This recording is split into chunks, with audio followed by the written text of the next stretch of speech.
They're just there.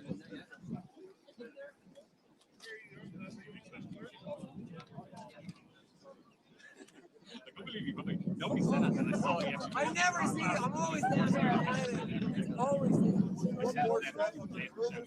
You were thinking about this always.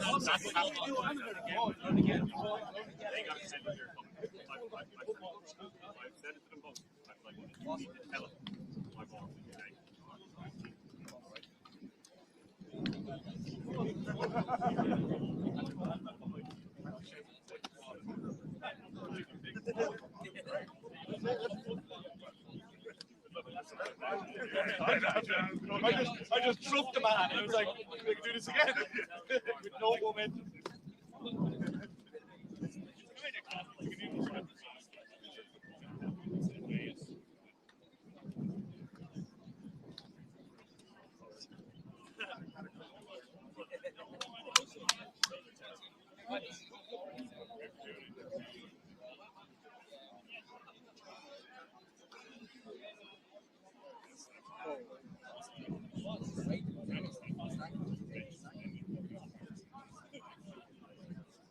Guys, Rich has the special team sheet if you need a sub. If you're coming off the special teams, you have to tell him so he can put somebody on. Okay? If you're dead, I might tell him. Other than that, you got to tell him yourself. You ready?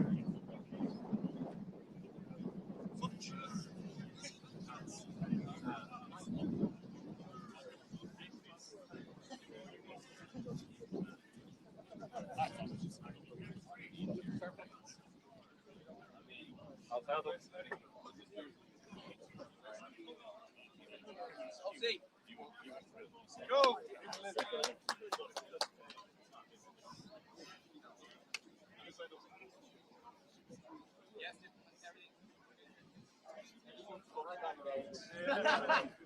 I got engaged. You don't want to be captain, you have to get engaged. Right, like, That's a fucking giving out free rings to people.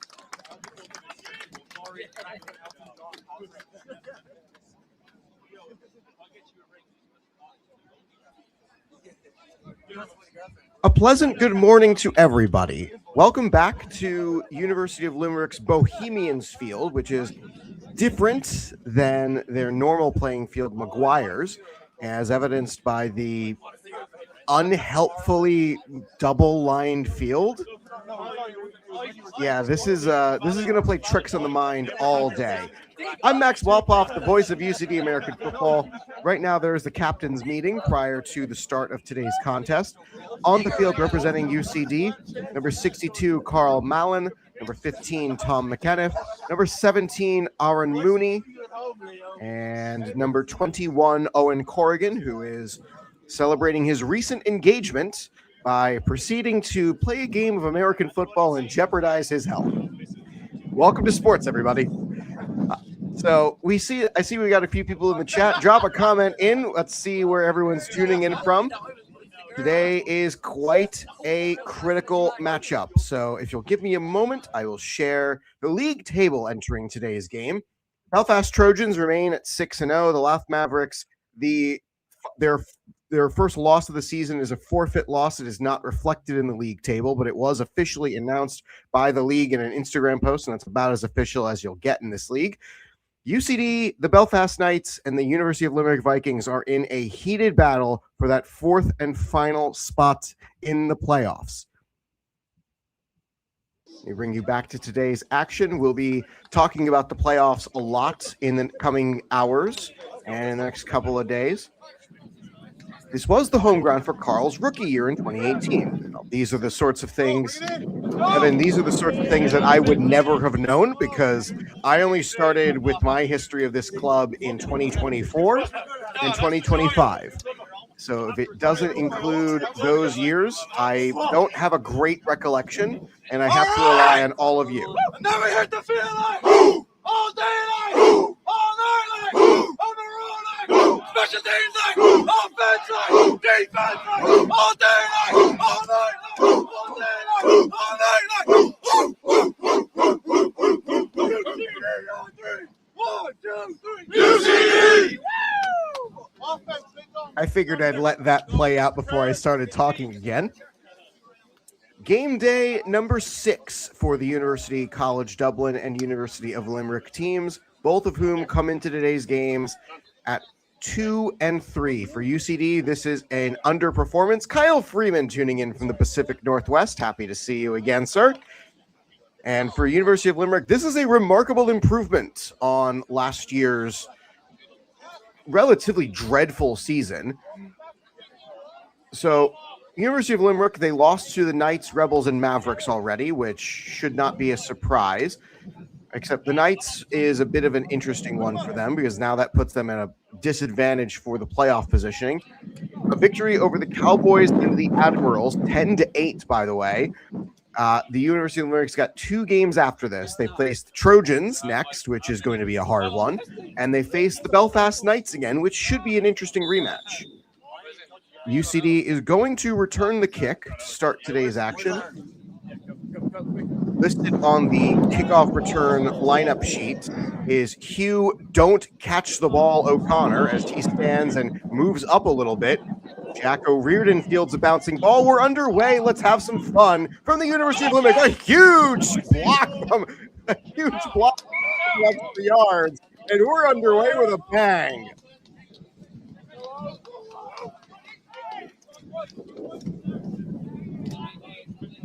I only have numbers and names attached to the starters for the University of Limerick. Everybody else, there's a name and a number, but I don't know their positions. So there's a whole bunch of guesswork going on today. On offense for UCD, Tom Donovan, Sean McVeigh, Jack O'Riordan, and Jefferson Freeman are the starting wide receivers. Anthony Onwuka in the backfield with Aaron Mooney getting the start at the running back position. First play from scrimmage. Fake the handoff to Onwuka. Over the middle, had a slant open, incomplete.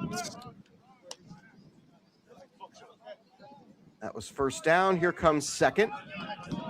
Starting on the line today, Eamon Bennett, Alex Said McGuire, Liam Butler, Carl Mallon, and Paddy Sweeney go the offensive line left to right, with Butler in the center, snapping the ball back to Mooney. 3 receivers left, 1 to the right.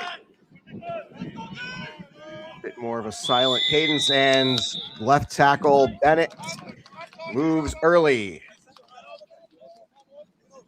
And that'll be a false start.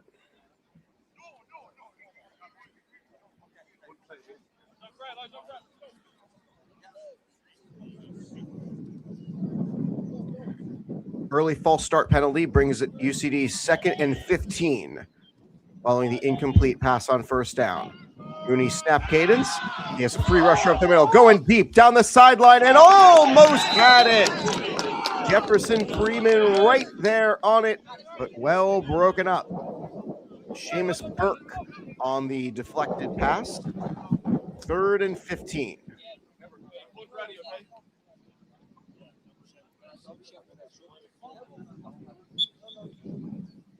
Freeman again, the lone receiver right.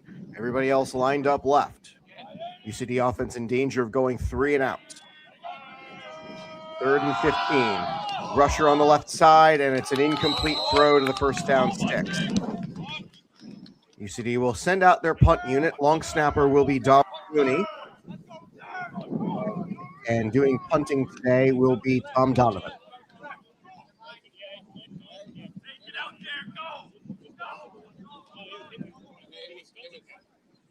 So an unfortunate break for UCD. A false start penalty set them back, and 0 for 3 on the first drive. High snap, limited rush, and Donovan is able to get it away with his left foot. And it's a bit of a hook out of bounds. Starting defense for UCD. Up the line, Fian McDonald, and the returning Will Lambert at nose tackle. He's the only member of UCD's team that I've actually seen in the flesh this season. But he returns to Ireland after a study abroad year at North Carolina State in Raleigh. Joined on the line is Stephen Alenki and Hugh O'Connor. It'll be a 4-4 defense today. Nickelback Owen Corrigan, celebrating a recent engagement. Tom McAniff, Dan Vershu, and Dara Mooney. And in the secondary, Harry Watchorn, Leo Downs, and Michael Harvey. Kieran Gilhool leads the offense onto the field for the University of Limerick, as there's a non-uniform number of helmets, white and black. There's 3 black. I think everybody else is on the white. And this was somebody moved at the front. So let's see who was adjudicated to have moved first. Limerick is walking backwards, but that's mostly for the huddle, as it's going to be an offside penalty to make it 1st and 5. I don't envy the position of the officials today with a double-lined field. So an unfortunate opening for UCD. Ball at about the 45-yard line.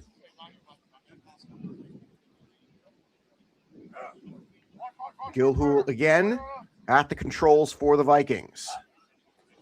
Battle of 2 college teams, and a slip in the backfield costs them valuable yards. A linebacker blitz brings down Brian Linehan. McAniff once more, causing a disruption in the backfield.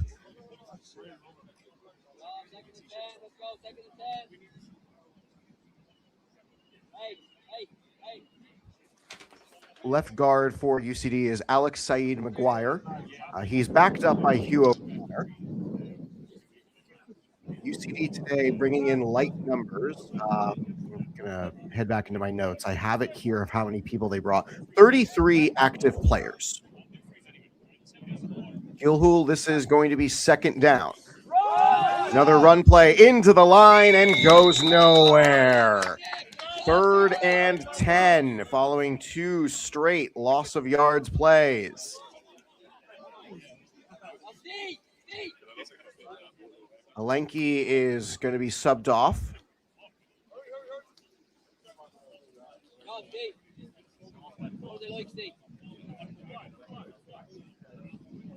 Again, with UCD being light on numbers today, it's going to be a lot of playing time at a few different positions for a lot of guys. Limerick offense today, James Kelly, James Gimo, Sean Clohesi, Jack Grace, and John O'Dwyer are on the line, protecting Kieran Gilhool here. Protection holds up. Long throw, looking over the top, cannot bring it down one-handed. Rian O'Byrne looking to go Odell Beckham Jr. and could not pull it in. So Limerick will bring out punt formation. O'Riordan is back to return for UCD. He'll line up a distance away.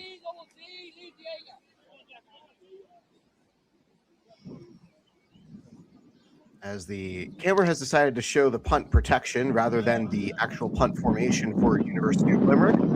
Limerick has run a successful fake punt this season. Came in the first game of the season against the Belfast Knights, where they won. And wide snap, get it away, right into the block.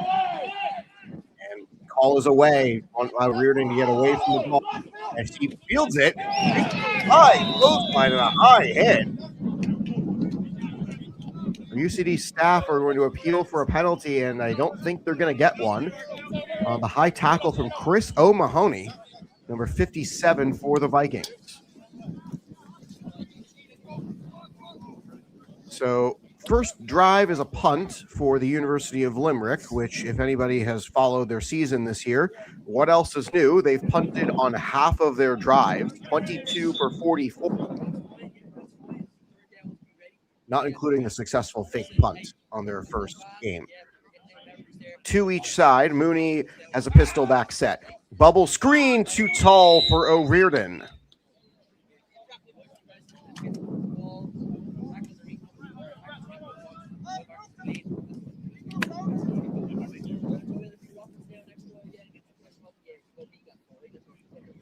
Defense! They'll send 3 receivers now to the left as Mooney's still looking for his first completion of the day. Line gets a slight head start, and Anthony Onwuka gets the edge. He'll set around. He'll go for the first down. Line will get close. If he's not there, it looks like he's 1 yard short.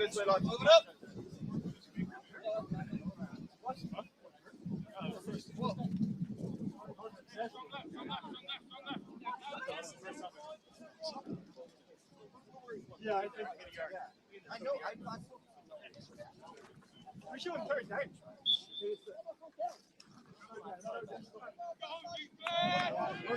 1 yard short, 3rd and 1. And off to Onwuka. He's going to get the first down with ease. And a little more as he powers through the Limerick defense. Calling for the head coach to get out of the way so they can see the offensive coordinator and backup quarterbacks give the play signal. Another one of the many innovations of football is the coach calling the plays rather than the quarterback. Bunch formation right side with 1 wide left. Onwuka goes out of the backfield. It'll throw back to him. I believe this is considered a backwards pass. Positive yards as he gets past the 50 and the 45.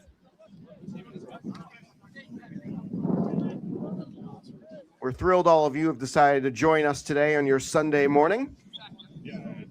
It is a 2 p.m. local start, which means a 9 a.m. start for me here in the United States. 3-yard gain, 2nd and 7. Tight formation. They keep it on the ground. And Onwuka gets back to the line, maybe a yard. 2nd and 6. Second and 7 leads to 3rd and 6.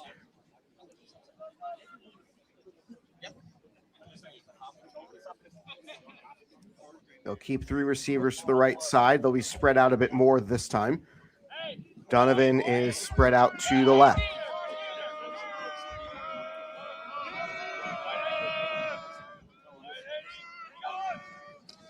Mooney has the ball. He's not protected on the right side. Looking sideline. It's Donovan. He'll cut back inside and get a few extra yards as he's pile driven to the ground.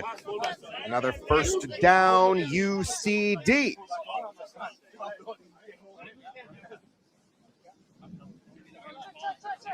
You might be able to see Tyg O'Connor giving signals alongside the coaches. This is a typical duty of the backup quarterbacks, as I don't know what the call is for the America's capital city and first president, and also one of its state names. Again, tight formation of the receivers far side right. They'll go that direction, looking for anybody to get open. It's caught at the goal line. Touchdown, UCD. Jack O'Riordan turns around to find the ball in his face, and he gets the reception in the end zone. All important first points for UCD. They will now line up to go for 2.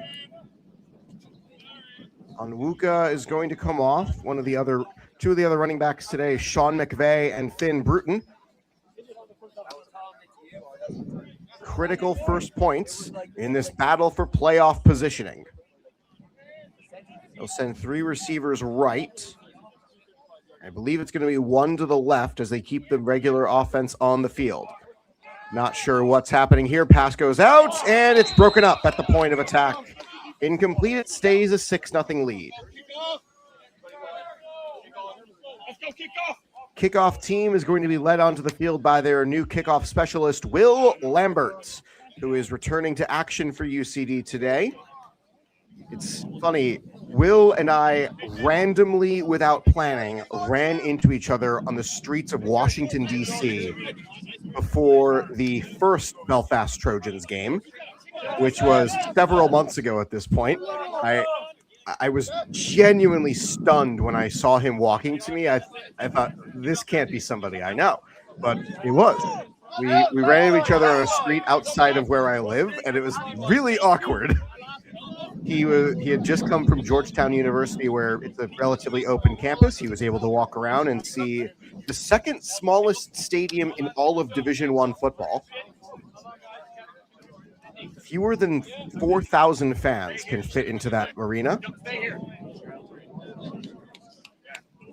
I think you could legally fit more people into the basketball arena across the street than you can in the football stadium.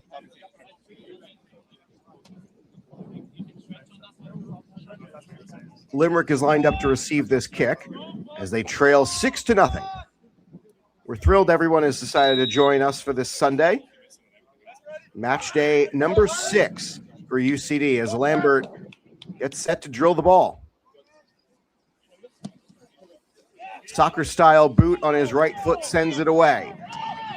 Fielded by the end zone, shaking outside. Tackle at the knees doesn't work. It's a gang tackle as they get across the 30. Gilhool will lead the offense back onto the field. Linehan and Mahoney are with him in the backfield. Reese Maloney, Rian O'Byrne, and Matthew Lockery are the wide receivers. I mentioned the offensive line earlier, as it's led by 4 guys with the first name of Jay, starting with Jay, and a center with the name Sean, because they just couldn't complete the superfecta.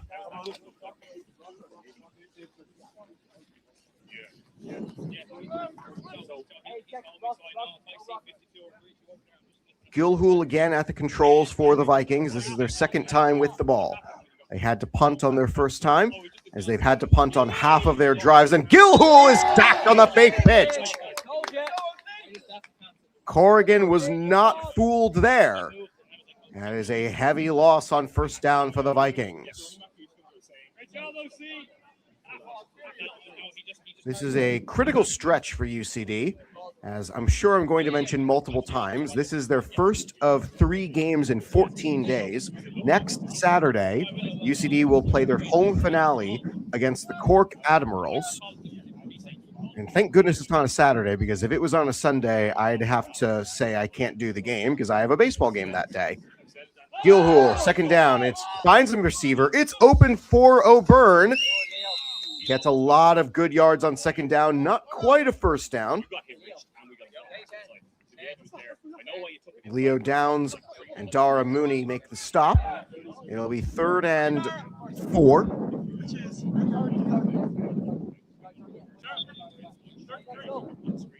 These are the sorts of things that nobody tells me ahead of the game. Thanks, Evan.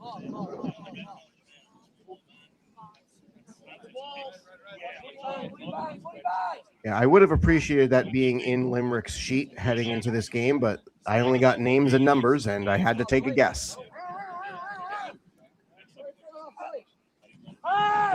Flag on the play. It looks like we're going to have a defensive offside, gifting a free first down regardless of the result here. Pass is broken up.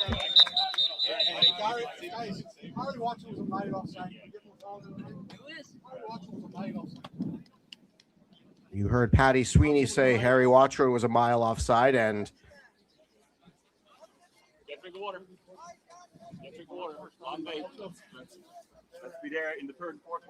and it does result in a first down. So a free first down gifted by a poor alignment, as I believe rain is starting to fall. Watron was the cornerback on the left side, as it'll be 1st and 10, closing in on midfield for the Vikings.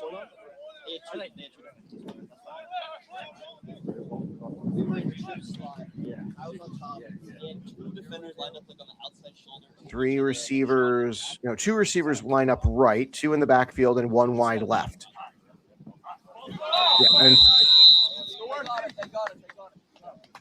and don't worry, all the officials on the sideline spotted the false start along with the officials on the field. A favorite pastime of all sports is complaining about officiating. This 1st and 10 becomes 1st and 15. Yeah, you look good.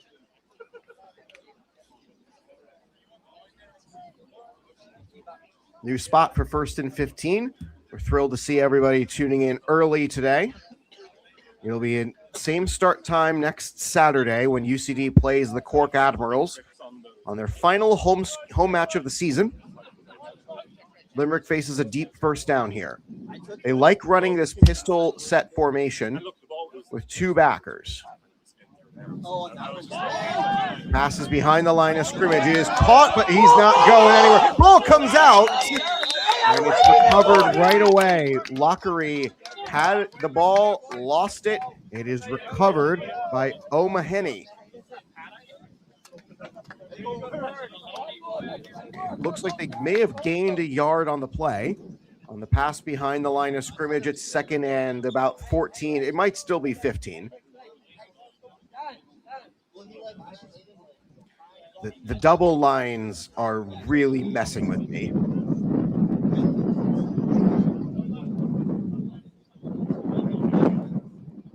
This is a formation Limerick loves running. Backfield is either a split backfield with 2 backers flanking the quarterback, or it's a pistol formation like here, and straight into the UCD defensive line. Down he goes. No gain on the play.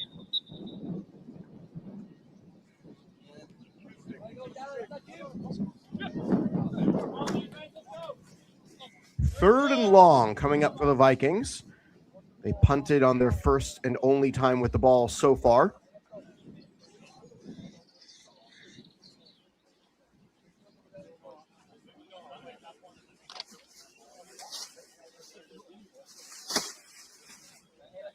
O'Connor covering the right side of the line. McDonald on the right. Everybody close to the formation. Everyone fans out. Running play straight through the line. Can't get to the original line of scrimmage on this series of downs. And Dan Virtue among those in on the stop. Punt formation once again for the Vikings.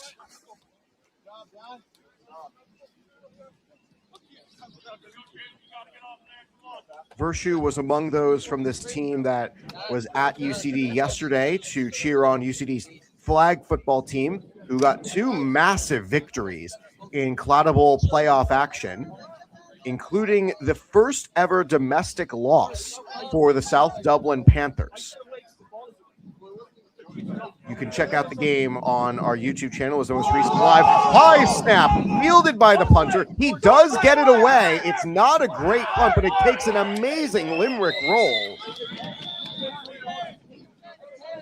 That was a just barely avoided disaster for the Vikings.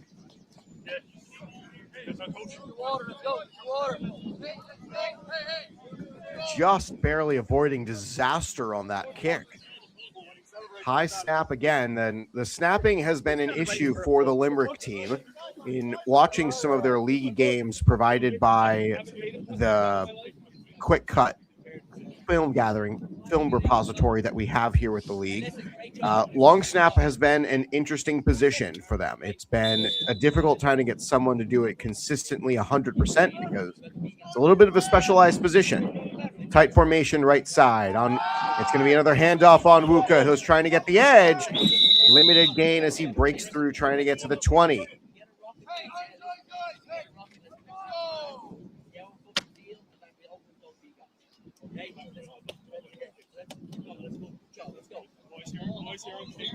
Chris O'Mahony among those in on the stop, along with Adam O'Mahony.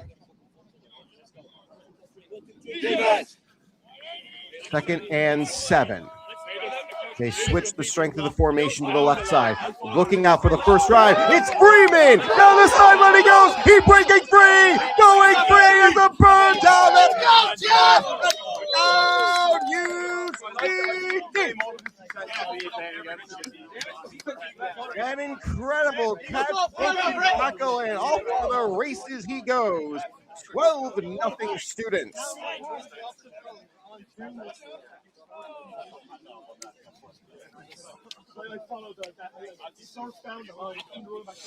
Throw to the weak side after the strong side. Had a great fake.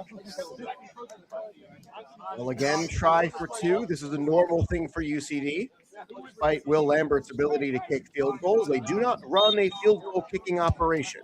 Empty backfield 5 wide from the 3-yard line. 3 receivers left, 2 to the right. Spread out the defensive formation. Mooney takes the snap from Butler. Quick play, stutter step, and it's caught. Yes, 2 points.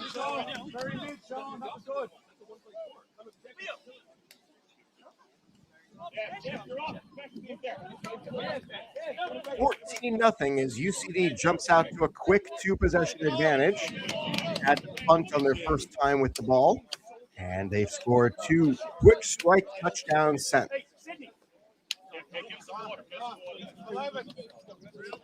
Lambert steps back out.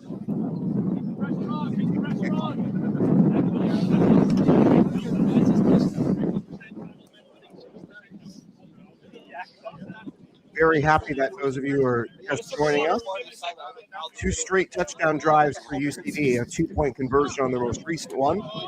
Has the team out in front still in the first quarter. 12 minutes of clock. Or 12 minutes is the standard in this league. I understand that those of you who might be tuning in used to professional or college football are used to 15. It's 12 here. I mean, it is. Hey, good job, Jefferson. Thank you, Uncle. Probably like 2 for 8. Lambert checks to make sure his runners are ready. Sutter's step, and away they go. Keep down the end zone, and it's a free kick, but it rolls just over the goal line.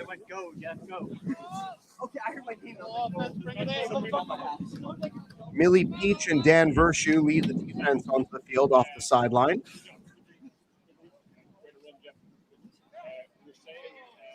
Each among those returning to action after a few games of not being in the active roster.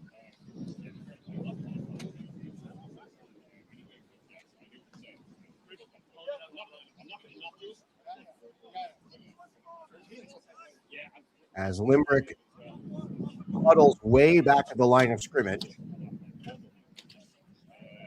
They will eventually spot this ball following the touchback at the 25. So big line to big line, 25 to 35 for this first series of downs. Split backfield formation, receivers right one to the left. Gilhool hands it off, and this run gets some positive yards, legs shooting, getting about 6 yards on the play. O'Mahony with another carry.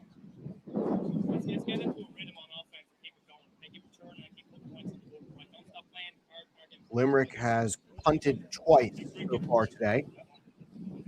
They've been shut out in 2 games this season. And the offense does have 45 points, but 29 of which is over 64%, came against the Craigavon Cowboys in one of their 2 victories this season. Split backfield again. They'll keep the same formation. As false start again. This one on the receiver, Ober. So all that positive yards gained from the first run is negated. I believe this is going to be 2nd and 9. Yeah, it's 2nd and 9.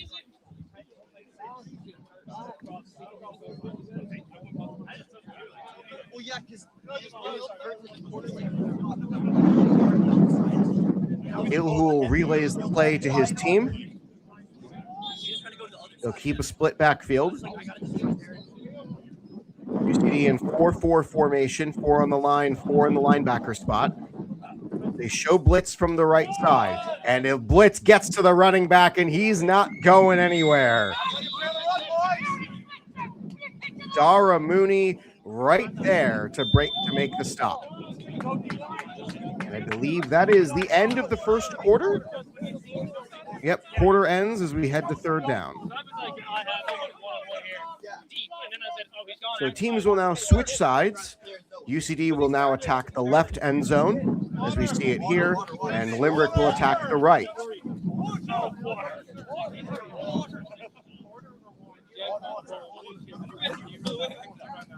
I think you look back here.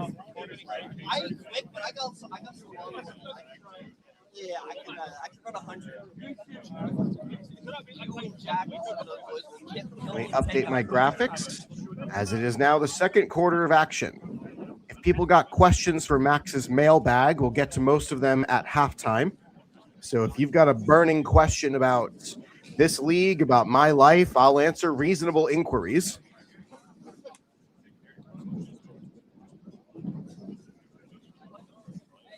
First of 3 games in 14 days for the students in sky blue with yellow numbers today. Actually, both teams are wearing yellow numbers, come to think of it.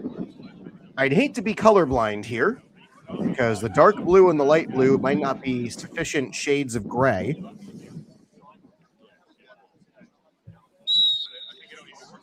It is 3rd and long for Kieran Gilhool and the Vikings. Linebackers show blitz off the edge. Both of them rush. And looking out deep down the field, incomplete. It was double coverage and a flag on the play. There was a measure of contact between defense and receiver.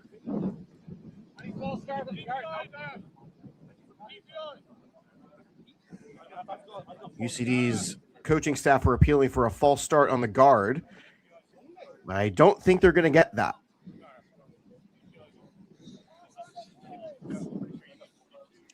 And a free first down for the Vikings on a pass interference penalty on a 3rd and long. That's going to stick in the craw. That's Downs. That's going to stick in the craw of Dar Farrell. As currently he is arguing with the referee.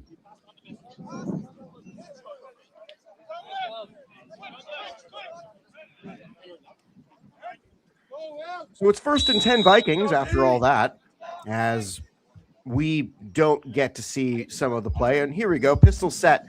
QB run, option play, pitches it away. Back outside, and we get a few positive yards from that. Vikings go with Brian Linehan on the option run. UCD has not lost to the University of Limerick in league play since April 30th, 2017, which was a 76-6 loss at the University of Limerick. This is going to be a 2nd and 2 play. That was Limerick's best season in recent memory. They finished 7-1 and lost in the playoff semifinal to the Belfast Knights, who then lost to the Shamrock Bowl to the Dublin Rebels. That was Shamrock Bowl 31, for anyone wondering. Pistol formation again, staggered receivers left-hand side, one to the right. Gilhool's back to throw. He's rushed heavy and throws it over the middle, incomplete. Wanted Lockery, couldn't get it to him. 2017 was also the most recent winning season for the Vikings in the Premier Division. In 2018, they went 2-6. In 2019, they went 3-5. Limerick then dropped to Division 1 for the first 2 seasons after the COVID-19 stoppage. They won the Hart Bowl in 2023 with a 6-2 win over the Louth Mavericks. And since that promotion, Limerick is a combined 4-15-2. 2 of those wins coming this season. Pistol formation, they switch the strength. QB's got it. Gilhool shakes one tackler and gets back to the line and no further. This isn't rugby. They stop the scrum after forward progress is stopped.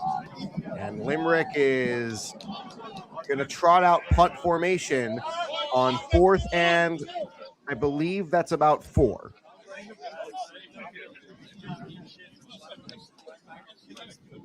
Promising drive for Limerick following the pass interference penalty.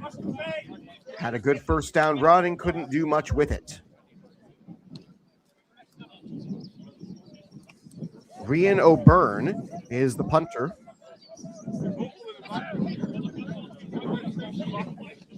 And it's a high snap once again. He gets it away. Not a great kick. And it'll take a UCD bounce this time, as the offense gets set to go back to work.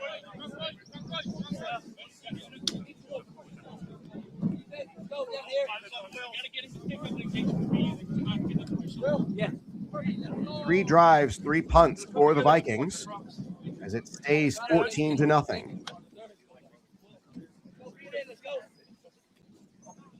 Awfully quiet in the chat today. Hey, Harry, quit talking bullshit to him. Come on. The sorts of things you hear when you get a microphone on the sideline. Mooney back at the controls. Onwuka is pistol back set, 2 receivers each side. Onwuka will switch from right to left.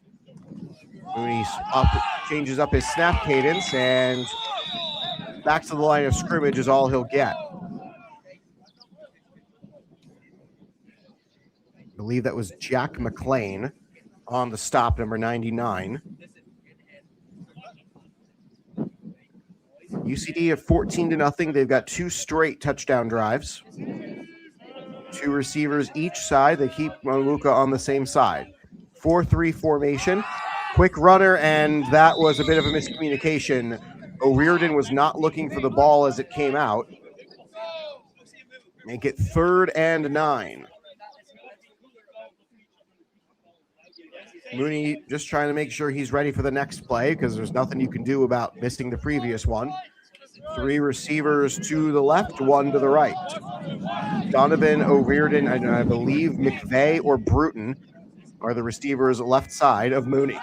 Mooney looking for somebody to get open quickly, looking for O'Riordan. It's intercepted in the backfield. Going deep down the sideline he goes, trying to get to the end zone. Won't get there as the Vikings turn over Brett Switzer. The interception. First big mistake for UCD today, and it gifts good field position to the Vikings.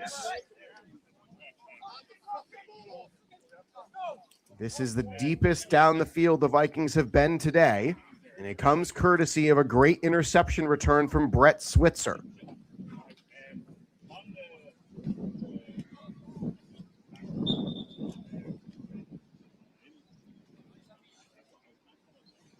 Gilhool in the huddle as it breaks. They're at the doorstep of the 10. Still 1st and 10 from here. Got to get a first down. Don't have to get a touchdown. 2 receivers left, 2 in the backfield, 1 to the right. Linebackers show blitz. Gilhool hands it off, and he's wrapped up at the waist, and down he goes.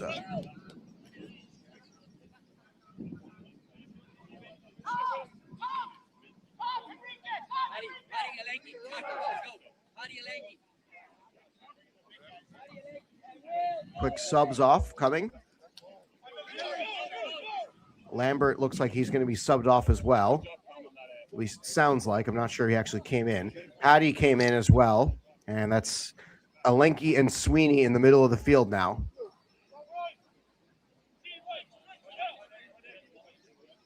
All receivers tight except for a slot receiver in O'Byrne.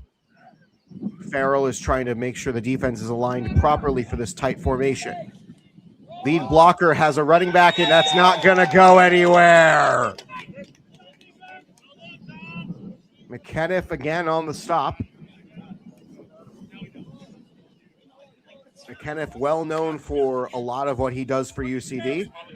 He was a running back each of the last couple of seasons, switched to linebacker this season with a full running back room. He has been called in to do running back duty occasionally this season, but he has for most part stayed on the defensive side of the ball. He's also the flag football team's quarterback and is one of the mentors / coaches for the women's flag team that just pulled off 2 great wins yesterday. And Gilhool is going to burn a timeout here. He doesn't like the formation. Gilhool saw something he didn't like on defense on this long 3rd down play. Limerick does have the ability to kick field goals. I believe it'll be Owen Byrne as the place kicker. At least that's who's been the place kicker when they do special teams player of the game recaps, but never know. We're still in the 2nd quarter here. Both teams have finished a drive once so far. UCD had the only full drive. It ended in an interception. This is Limerick's first starting in the quarter drive of the 2nd quarter. 14-0 as UCD with the lead.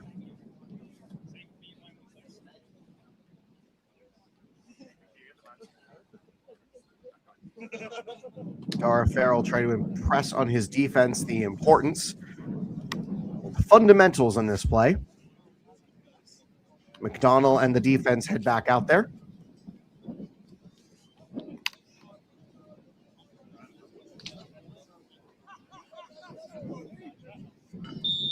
UCD can make the playoffs, as can the University of Limerick, but both teams likely need to win 2 of their next 3 games in order to qualify. Both are safe from relegation, though, barring forfeits. That's always an interesting wrinkle. They'll keep a similar formation. Stack receiver left side. They're going to sweep it around. Woohoo's got the ball. He's got receivers open. Has a man at the pylon. Touchdown, Limerick. Well done, fake handoff play. And the play action results in the first points of the day for the University of Limerick.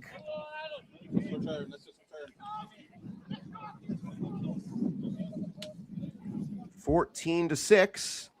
I see comments are in the chat. I'll get to them in a moment. 3 straight punts followed by a touchdown. And this improved Limerick squad is going to go for 2.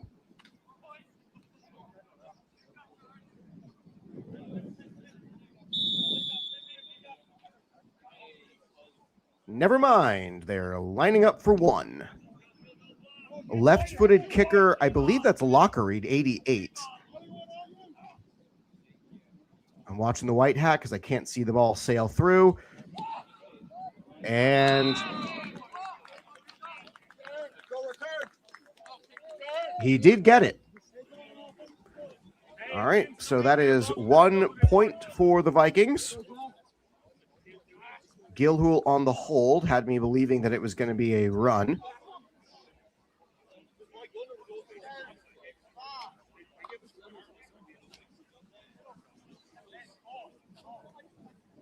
Again, I only get the roster. So I only get a roster with names and numbers. I don't have positional alignment from the university itself. I have starters, but they didn't put out special teams starters. This is, again, one of the consequences of being where I am and not being able to impress upon the coaching staffs of various teams how important it is to have accurate record keeping. I'm sure they keep a lot of great internal numbers, but few leagues grow keeping things internal. Pedro, welcome back. It's going to be a 7-point lead as you start watching us today. UCD had 2 touchdown drives.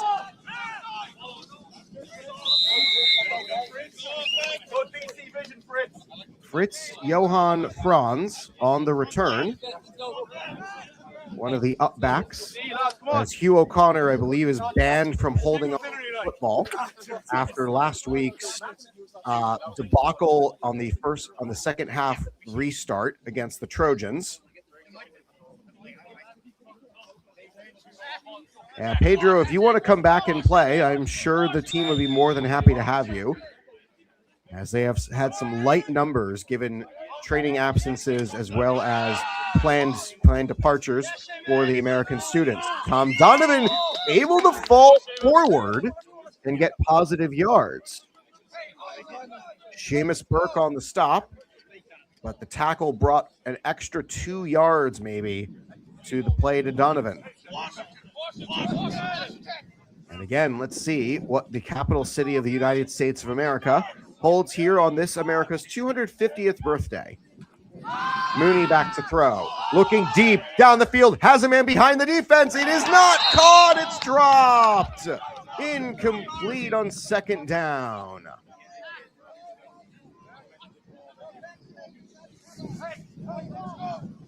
Had a player open and just missed the big shot.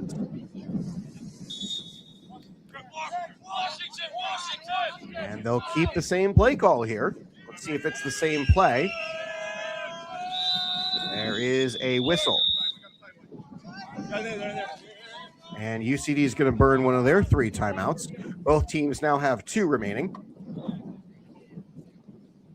So I'll go through a little bit of the playoff situation. The Louth Mavericks Dublin Rebels game from April 25th has been officially marked as a forfeit on American Football Ireland's Instagram accounts, but not that way on the website. So Louth is officially 5-1, and the Rebels are officially 5-1. The Rebels face the Belfast Knights in a matchup of some importance to UCD. If the Rebels' victory in that game will put the number 3 seed out of reach, but it would give room for UCD to separate from the University of Limerick and the Knights in one swoop. A Knights win against the Dublin Rebels would give UCD a chance to grab the 3 seed by winning out, but it would dim those chances with a postponed game still not rescheduled. McVeigh in motion, and we got offside jump. Free play for UCD. They're going to actually blow it dead. I heard a whistle, and eventually they blow it multiple times. For an offside, it's either a free play, but if a defensive player has a free run at the quarterback, the officials have the authority to actually put a stop to play, and I believe that's what the judgment is here. So instead of a free chance for more yards, they'll just take the 5. This will bring up 2nd and 3. Third and 2. Switch the numbers. My bad. 3rd and 2 here. A Knights victory would mean that Belfast would face the Cowboys, who can't score, and the Vikings, who've struggled in the first matchup of the two teams. But the Belfast Knights would have a chance to actually take a 3 or 4 seed if they can beat the Rebels. Heavy rush up the side, and it's another pass play. I don't know what happened here. I believe that's not going to be on the line of the game. It's a first down UCD. Not a clue what happened there once the camera shifted to the defensive backfield.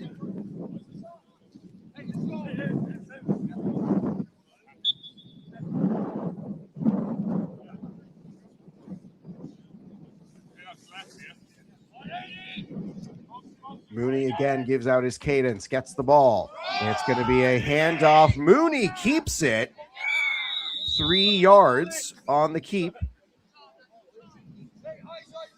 The read option play, still a difficult one to call when you've got the ball in the running back's hands, whether you pull it or keep it. Ideally, you have one defender to read, and whoever that defender decides to take is who doesn't get the ball. Lovely scenic scenery at Bohemians Field at the University of Limerick. 3 receivers left, 1 to the right. This is 2nd and 6. Mooney changing the play. Takes a snap at chest level. Throws it left side. Finds his brother Mooney. Older brother shakes one defender and is put to a stop beyond the line to gain. It's 1st and 10, UCD.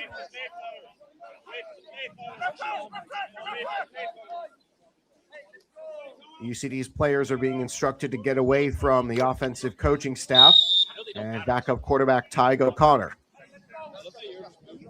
I don't know who's live of the two of them, and I also don't know what these symbols mean. 3 receivers left, 1 to the right. O'Riordan at the line of scrimmage. Mooney to throw, throws it quickly, looking for O'Riordan down the sideline at the end zone. Had him open, incomplete. They keep trying those high throws to O'Riordan. 1 has worked out so far with a touchdown. New ball comes in on a wet day in Dublin. Yesterday was also pretty wet. This is Limerick, sorry. Wet day in Dublin was yesterday for the flag games. Pass outside. Donovan cuts upside. Shakes the defender. Shakes the second. Shakes the third. He can't be stopped. He is stopped inside the 10. How does Tom Donovan keep getting away with this? Man, that was impressive. And a Limerick defender is rolling in the ground. He needs help. I swear, Tom Donovan gives me something new to talk about every year.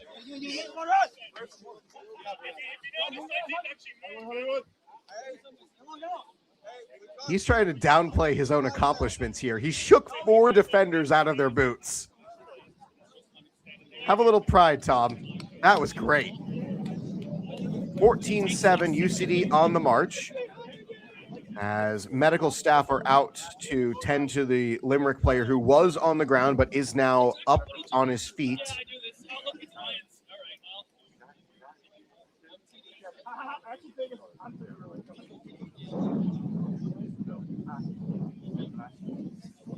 And it looks like he's going to come off. I can't quite tell what number player that is.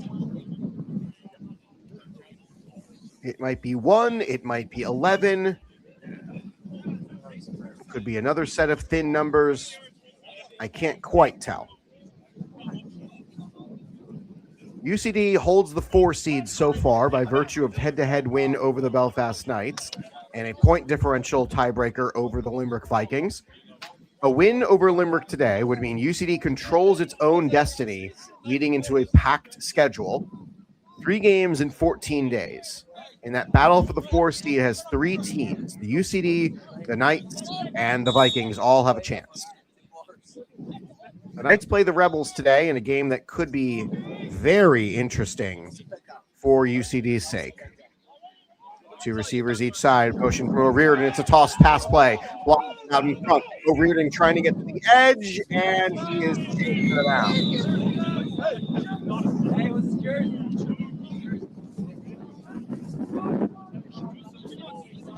14-7 the score. That was a first down and 10 play.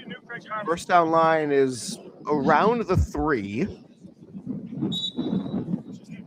Second and, I believe, 6. 2 receivers will motion out left. That's now a triple formation out to the left side. Onwuka to the right of Mooney. Linebacker walks up, blitz coming.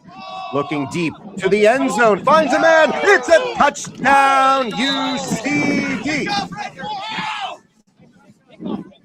Back on the board. UCD takes the lead 20-7.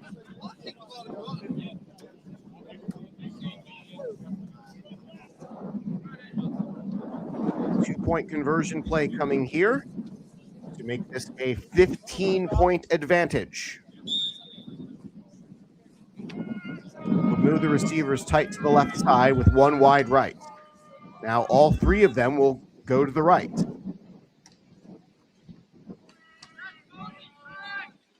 Mooney going. He's going to call his own number, and he gets into the end zone. 2 points.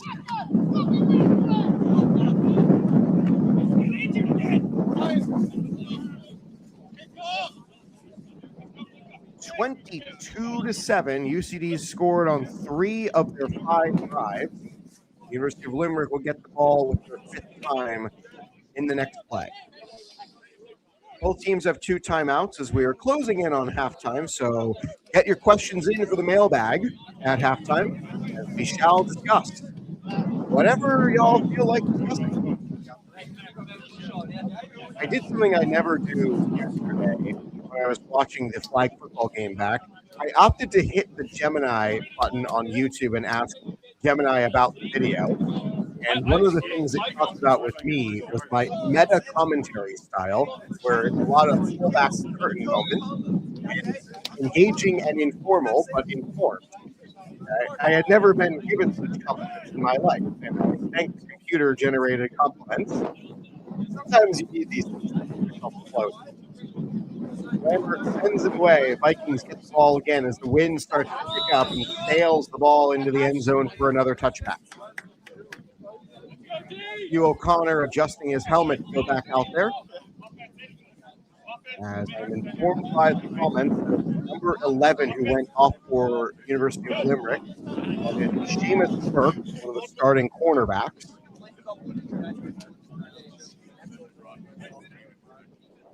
Not listing the offensive starter to happen in leagues like this. A lot of players will play multiple positions. So Gilhool and the Vikings back to work. Trailing by 2 possessions again.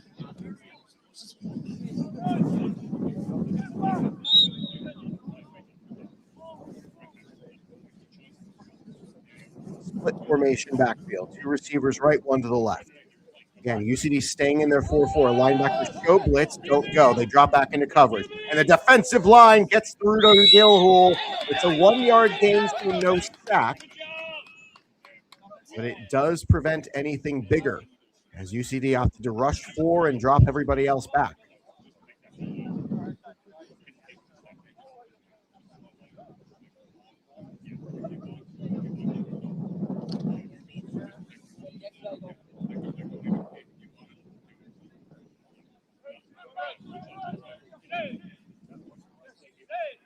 Camping at 4-4.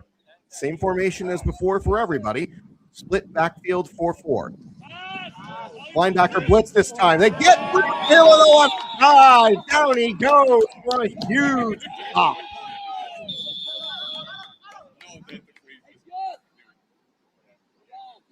And that is the 2-minute warning. There are 2 minutes remaining. Billy Peach will come off. He is going to try to rotate in as many people as they can to keep bodies fresh going into the later stages of this game. If UCD keeps a multi-possession lead, I would not be surprised to see Tygo Connor get some chances at quarterback as well. So that was second down. This is third. UCD's got 2 timeouts here, so a stop here in the field of play might lead to UCD using a timeout to get as much time as they can on the return. Linebackers walk up. They spread the formation a little bit more with 3 receivers. Back to throw, deep down the sideline. And it's caught. Is it at a first down? Yes. First down, Limerick. On 3rd and forever, they get forever. We're under 2 minutes, so get your questions in for the mailbag. As Limerick closing in on the 45, which is midfield. Again, part of the issue of playing in converted rugby fields is you don't really have 100 yards to go.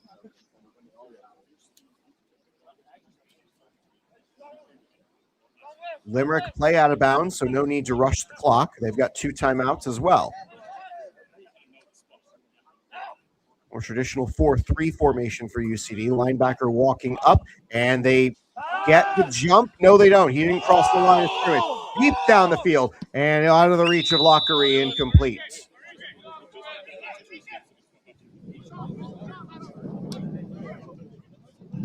Harvey on coverage.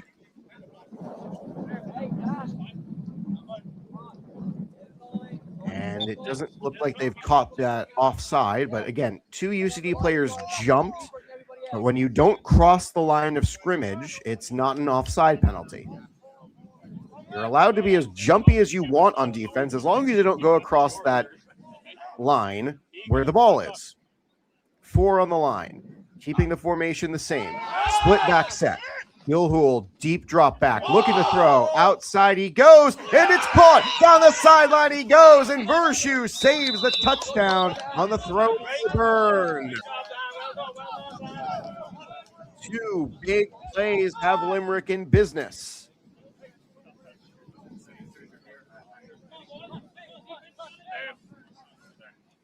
Stop was in the middle of the field. Should say in the field of play. Middle of the field is a lot less relative. UCD defense walks up, defending the short stuff. Gilhool with a pistol formation. Both backs stay in. Deep ball, and it's over everybody's head. Receiver did not have a chance to go out and get that one. Flag on the play as well. They going to call pass interference on that? All right, the clock stops here as the officials will adjudicate.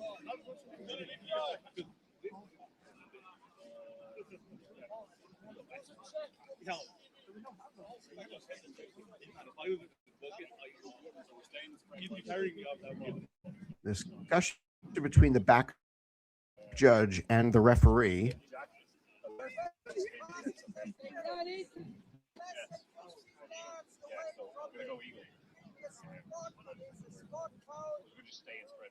Dara Farrell is having the same reaction I am. So yet another penalty given free first down for the University of Limerick, as it's 2 big plays and 1 costly penalty. Have the Vikings on the doorstep.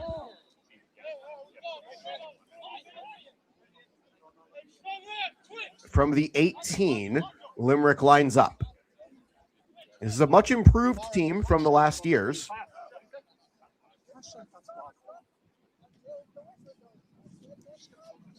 And we have to wait for the whistle to start the play clock. They finally find the whistle somewhere on his body.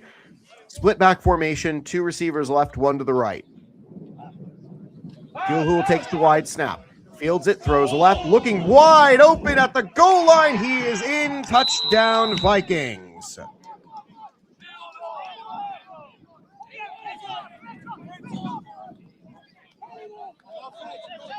Blown coverage on the final play. As now the captains that were on the field are going to be called to talk with the white hat.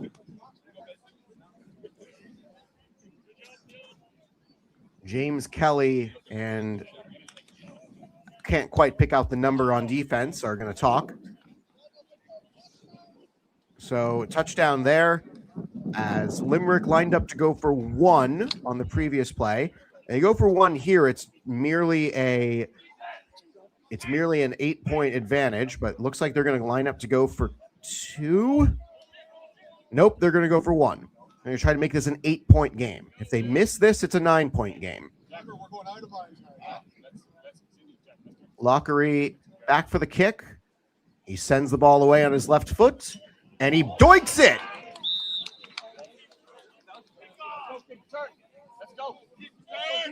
That made it in.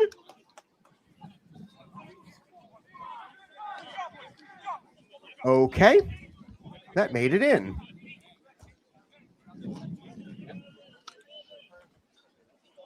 I will ask for a halftime score check, but as of now, I saw the signal. It went in.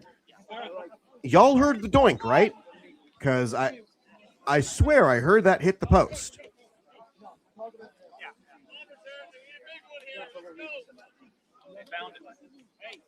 Corner.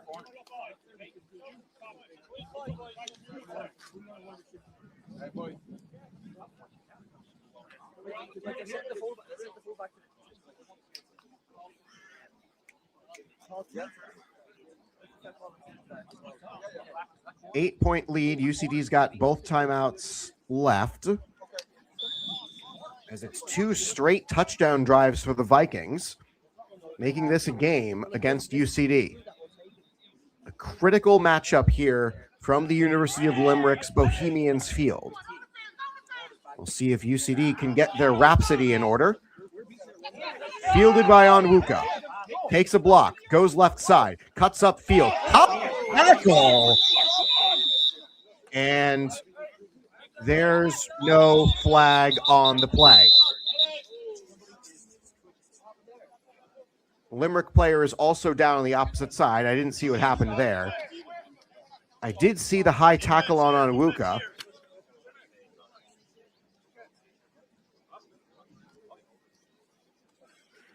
So UCD's offense will have to wait a few moments before they get set to go.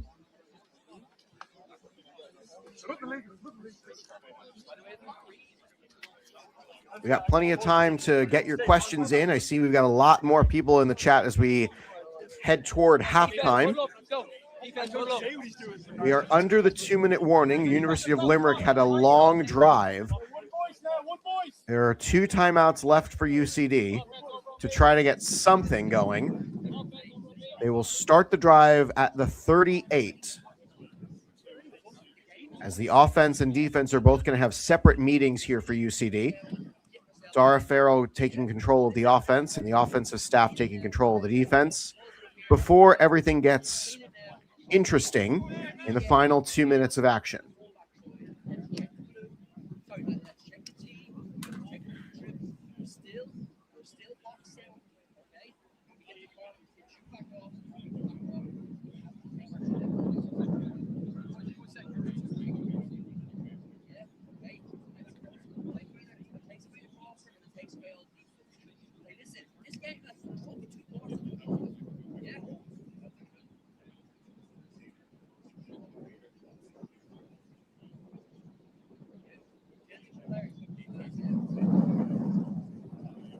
Oscar, you do see Brian Broderick on the sideline. He is my contact within the staff to make sure that I get what I need in case the VO goes squirrely. This is a bit of a lengthy injury stoppage. Sidney Pindy is going to go from the offensive meeting to the defensive meeting. UCD close to midfield as Limerick has all taken a knee to respect the injured player, and UCD has pulled everybody off the field. I do see an ambulance at the far end of the field by the end zone in case we get to there. He's telling everyone about his backpacking adventures. Listen, if you went backpacking and enjoyed it, you probably would tell everyone too. Granted, if you also didn't enjoy it, you'd probably tell everyone too. Try to discourage people from making the same mistake you did. Feels like a massive drive for UCD to try to get points on the board. Limerick will start the second half with the ball after UCD fielded the opening kickoff and punted on a 3-and-out their first time with the ball. Limerick punted. I did.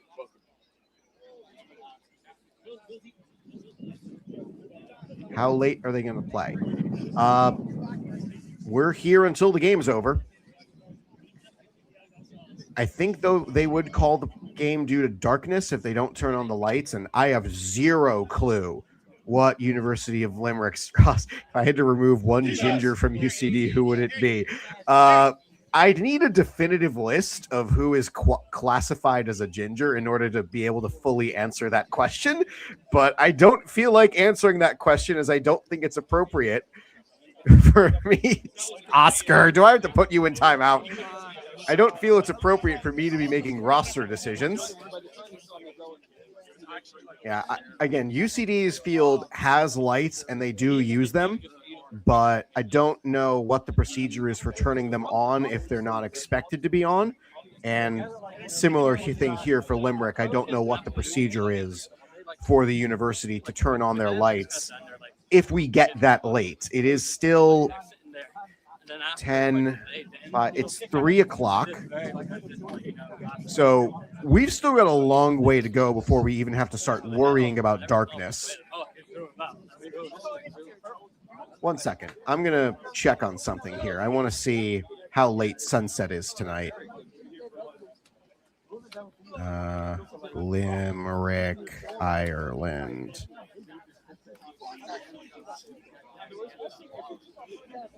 Limerick, Ireland. Sunset today is 9:55. I don't think we're going to have an issue.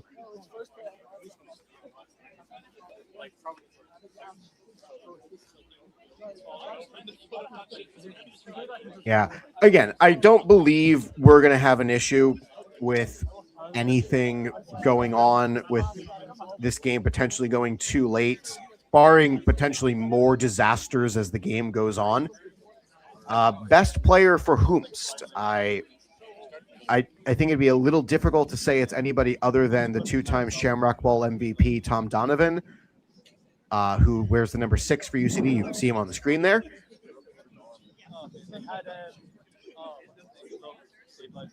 Again, we're still waiting on what happened here. I missed what happened on the far aspect of the play here. It was away from the ball, so I missed it.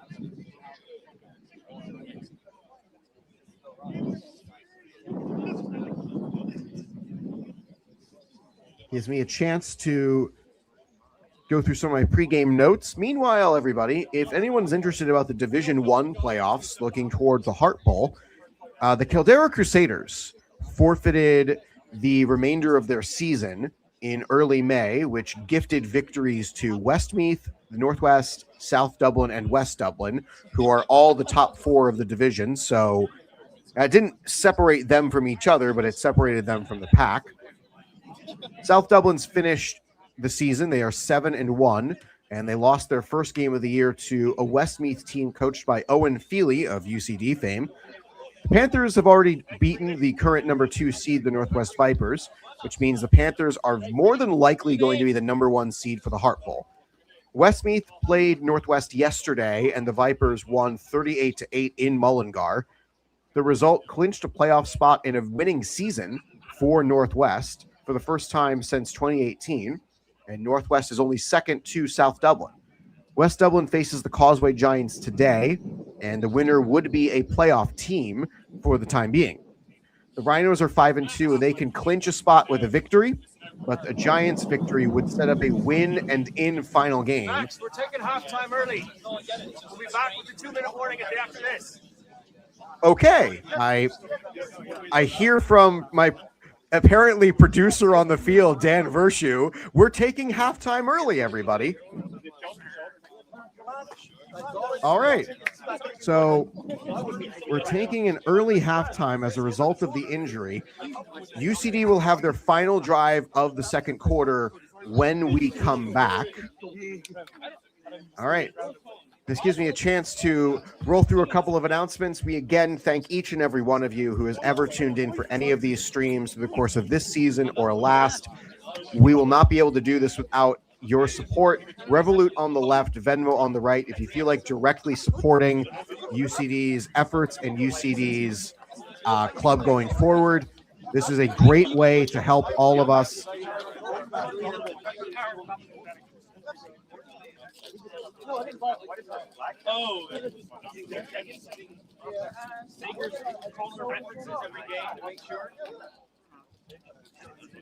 As we are taking halftime early, gives me a chance to say that our game is brought to you by Tap House, Bar Kitchen and Sounds, proud partners of UCD American Football. Perfect place for your pre- and post-game events. Visit us and join UCD at the Tap House.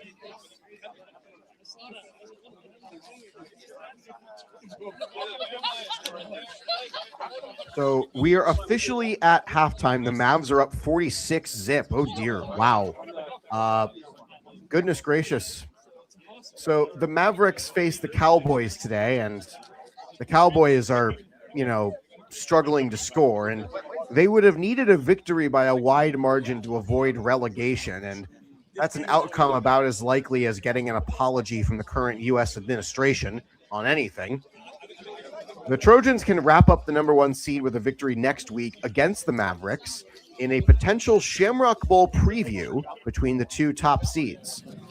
Should the Mavericks win that game against the Trojans, the Mavericks will then root for the University of Limerick to stun Belfast and potentially get the number one seed. Oh, man. So we're taking an early halftime. It'll still technically be the second quarter when we come back, but the halftime interval is being taken now to allow the University of Limerick to tend to an injured player on the field.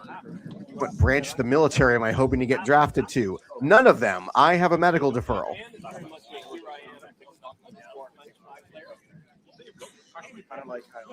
22-14 is the score. I guess it's question period, so if anybody's got something for the mailbag that they're just dying to know, more than happy to answer reasonable questions. Bone Spurs. No, I'm not revealing my medical history to you. Listen, I have given you all a remarkable amount of personal information about my life in the course of these live streams that we've done. I'm not going that far.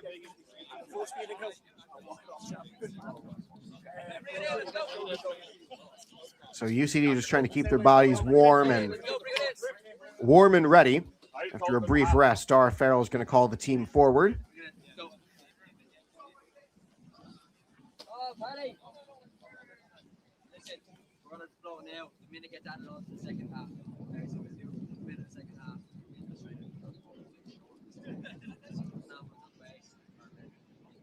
Listen, lads.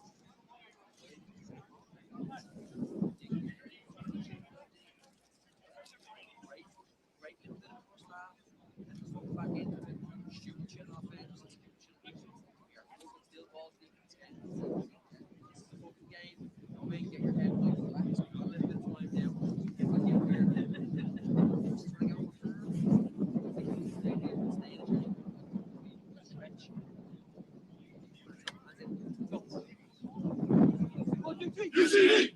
Water in your big midget. Yeah, that's right. Yo. You don't have to, but if you want to. Yes, I'd rather stay fresh. So you may have been able to hear the commentary from head coach Dar Farrell. This is still very much a game. Oscar, I would rather have fingers for toes because it is easier in my work to not need my feet than it is for me to not need my hands. And I feel like if I had toes for fingers, I would not be able to write properly. It's very much a current situation type of thing, as Tyron Crooks and Carl Mallon are sharing a word with the coaching staff. It's a ridiculous question, but had to think about that one as Dara was talking. Oh, he's retired. He's not a house. Just the rule. It's like Retired. I think he's actually retired. Yeah, it's like either you live in But you're also like 2 months a year. But it's 60 days. Best Camden Yards eats. Oh man, now Kyle Freeman's getting it. He gets it. I would have to say the chicken fingers are the best. It's actually funny. As part of my job as an usher, I get one free meal at Camden Yards when I'm there, and I am really trying not to go for the chicken fingers every time, because if I eat that every day for the baseball season, I might gain 15 pounds. Like, it would not be great for my health. Who is your main on Marvel Rivals? I have never played the game, so I don't have a main for a game I don't play.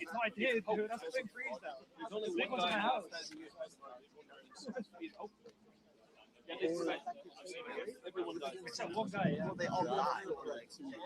One Pope went to survive these popes. Yeah, Benedict. 10 years ago. First guy in 1,000 years. And then the brutal job. By lightning, he retired. Oh, that's right. Benedict in the F files. Would I rather be itchy or sticky? Probably itchy. Yeah, wait, he was the one that was like touching. Because I feel like itchy would be easier to cope with than it would be to be sticky. Another bizarre question. Opening chess move. I have never won a game of chess in my life, and I'm not going to start practicing now. Because, frankly, I'm not good at it. I might be good at keeping a lot of information in my head, but I am not good at the strategy components of chess. Not at all. Never have been. And I don't feel like taking the time to get good at it.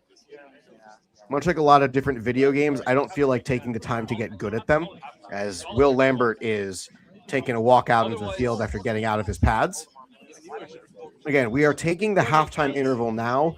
UCD's final drive of the second quarter is still pending after we had a great return on the kickoff. I believe Sydney Pindy. Would I rather be a backup QB at an SEC school or a mid-level starter at a MAC school? Ooh, Evan, that's a fun question. So, all right, this is an extremely personal answer. I would rather be a backup at an SEC school, because y'all see the adulation that, granted, not the same, but y'all see the adoration that Arch Manning gets from 2 seasons ago, not the current season, 2 seasons ago. When you're a backup QB at an SEC school, all you are is hope. All you are is magic beans. If you're a mid-level starter at a MAC school, you are a mid-level starter at a MAC school. You're just every other quarterback. So, again, like, I think I would much rather be a backup at an SEC school, because in that role, for just my personal thing, I could enjoy the SEC atmosphere. I could enjoy singing the fight song. I could enjoy the crowd. I could enjoy the highs when we win, and I could just say, hey, I'm just the backup quarterback when the team loses. Again, I think it'd be fun to try to take the job at an SEC school, but man, I'm more of a Jenga man. I'll play Jenga if it's available. I don't have Jenga in my house where I live, but I would play Jenga if it's available. It's a fun game. I've played it many a times. There's a bar by where the Capitals play that they have Jenga available for their customers to play. But they play it at the bar itself rather than like at a table. So I guess it's less likely to get bumped, which is good. But if it falls over, it's going into the bar, and that creates, I think, a trip hazard. Yeah, it's a very personal answer, Evan, to that question. But I would rather be a backup at an SEC school on the off chance that in a garbage game I could still get some good playing time. I see him every now and then. He goes to the same workout. 22-14 is the score. We have a medical-induced halftime due to an injury on the field for a University of Limerick player. I did not see a number, so I'm not speculating on who it is. So we're taking question period now.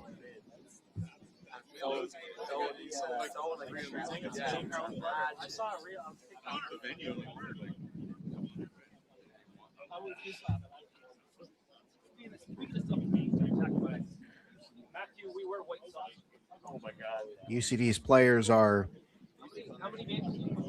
alternately sitting, standing, resting. Yeah, they're white on the part that you can't see. That's really good. As again, it's an 8-point advantage for UCD. They'll have the final drive of the second quarter, probably. All right, Michael, I see your comment. I didn't see it. I can hear from all of you, and it'd be good if I had more official confirmation than a comment in the YouTube chat. But you might be telling me the truth. I have to go with what my eyes and ears say. I thought there was an ambulance. All right.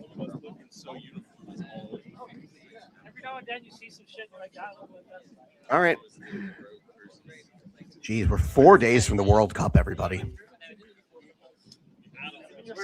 Gosh. 4 days from the World Cup starting. You're kneeling beside him on the field. All right. I guess I have to take your word for it, Michael. All right. Never mind.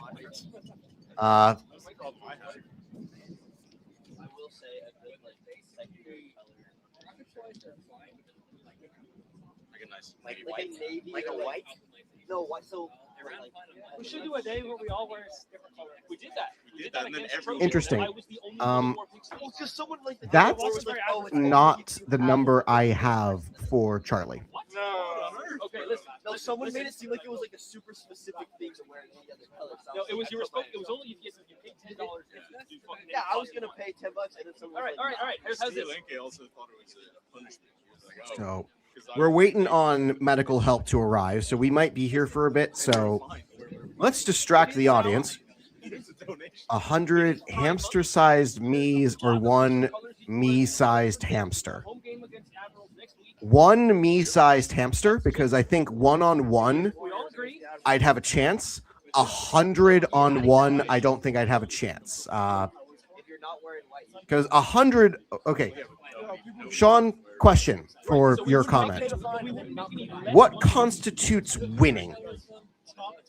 Or say like you have to wear white or before the game. What constitutes winning in your scenario? You're right. I did ignore your question and my thoughts on the quarterbacks. Okay. No, it should be like an offense thing. He's improved from last year. That much I will say.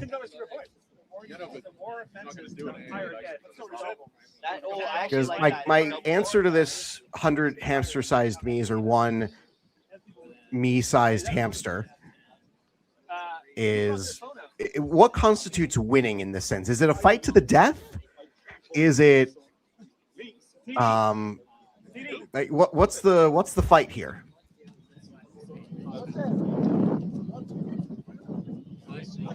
Freeman is going to run across the field and check on somebody. So we're waiting on medical help to arrive. The teams have taken their halftime interval.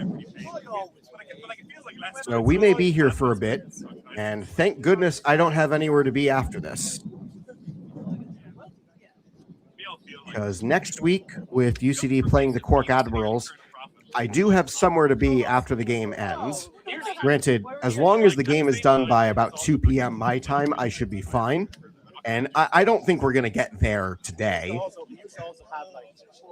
50 lads on the bus. It was now it's.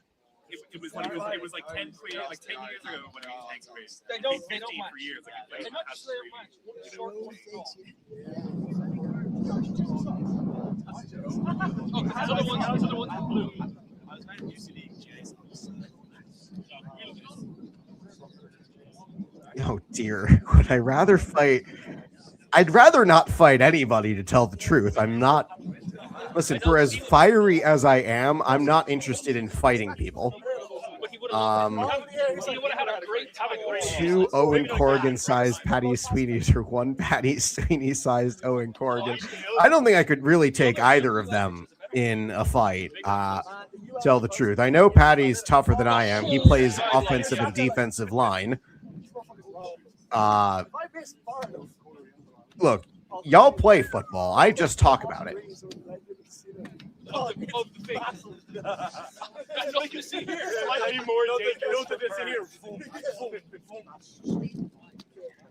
Yeah, we're still waiting on medical help to arrive, so we got plenty of distracting questions coming my way.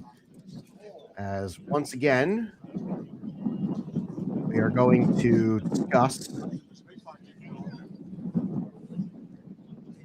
the implications of this game are still massive for both squads.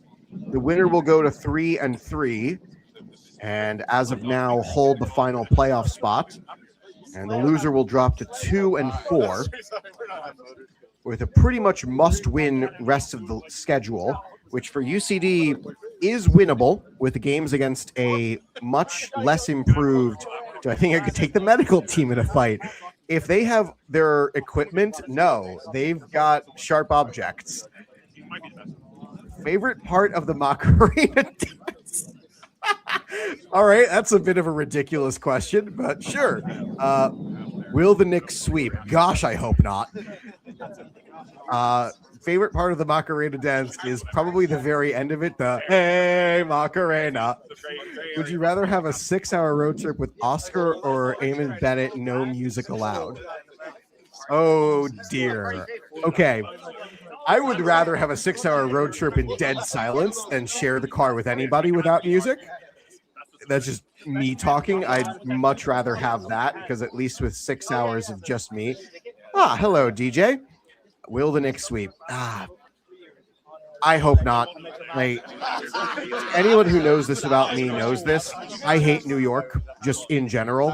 So if New York is successful at anything sports related, they will be insufferable about it for at least 30 years.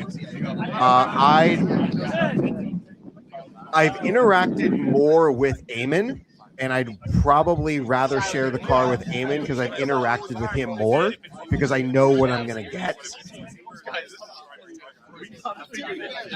Do I think I could climb the goalposts? Nope. I don't think I could. Especially not the rugby goalposts that are straight up and down.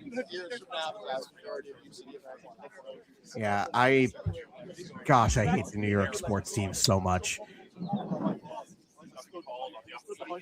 Granted, I don't like Victor Wembanyama either, just because, again, I just don't like watching how much of a cheat code he is and how favorably the officials in the NBA treat him. But I'd rather the Spurs win this one if I had to pick the two. The more insufferable one for me is the Stanley Cup playoffs, because, granted, I hate both teams. I hate the Vegas Golden Knights, and I especially hate the Carolina Hurricanes. Favorite UCD away location? Of the places I've been,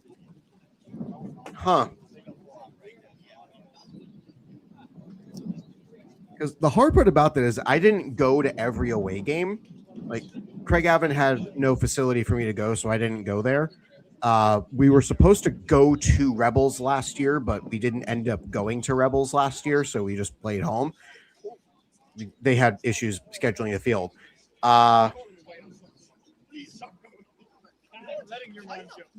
For as much trouble as the team gave me, probably Cork. I liked the facility that they gave me. I liked what they had. Just we had our own issue with the camera, and that was just something we had to figure out. If I had an unlimited amount of time to train and no other responsibilities, how long do you think it would take to kick a 40-yard field goal? Okay. Yeah, again, I like the room that I got, and at least when I got there, the person who led Munster Technical at least seemed willing to help.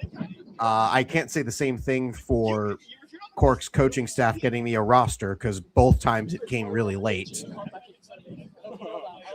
It would probably take me about a month, I think, to reliably kick a 40-yard field goal. If you're asking me, like, I'm in a simulation, I got to kick a 40-yard field goal, otherwise I stay in the simulation forever. I'd probably be there for a while.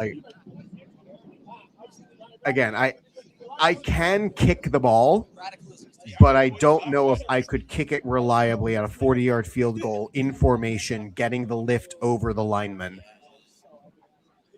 Yeah, I know. Big surprise. Like, again, I only traveled to two away locations, come to think of it.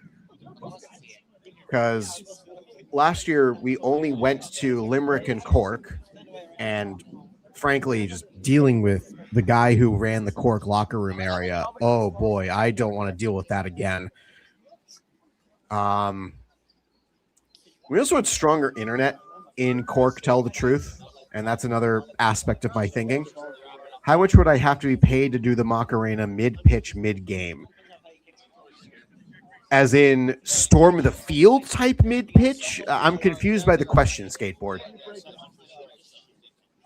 For those just joining us, hi, I'm Max Wolpoff, the voice of UCD American football.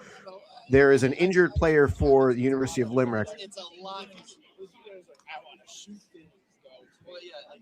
who has the best muscle definition on the UCD team. I'm not answering the second question.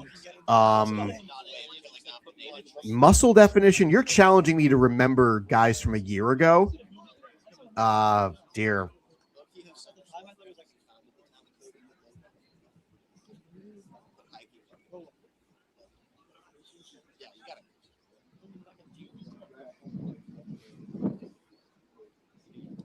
I'd probably say, dear, that's a tough one. I'm trying to remember who had the best. Again, on this year's Storm the Field, yes. Oh, you'd have to pay me millions of dollars. I would not storm the field mid-game. No way. Not happening. My life would be ruined if I did that. That's not happening.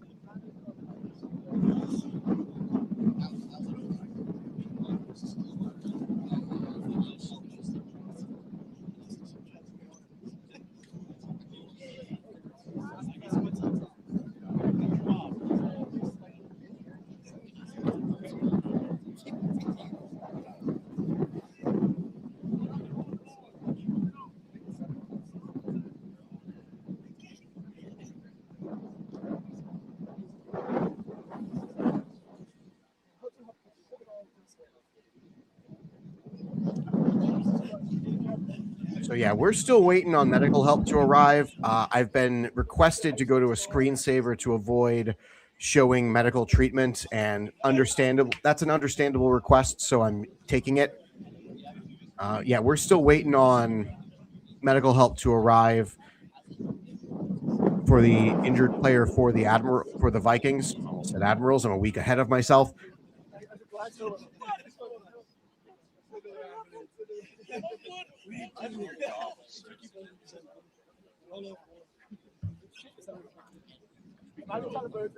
So yeah, we're still waiting on. All right. I'm gonna cut back to solo for a second. Hi, everybody. So here I am from a remote location. Dream sports job. I see your question, Kyle. Man, I still want to be the play-by-play voice of the Washington Capitals. I still want to be the number one voice for the Caps, taking over from Joe Beninati or John Walton. I take either. So you do it for 20. You're really selling yourself short here, dude. ask for more than that. Have I ever officiated a football match? Not a real one. I've been a mock official for UCD's practices, but I've never been able to throw a flag and wear the stripes. No. Sean, no.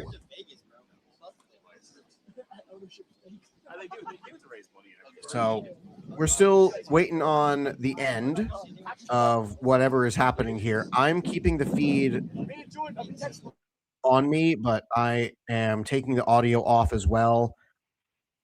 Again, I'm still watching to see what's happening because I'm trying to make sure that when the game returns, which eventually it will, why is Sean Evan, do I need to put you in timeout?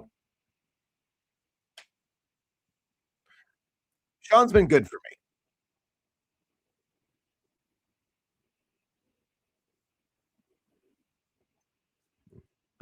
Almost out of tea. So yeah, we're still waiting on the end of this medical stoppage.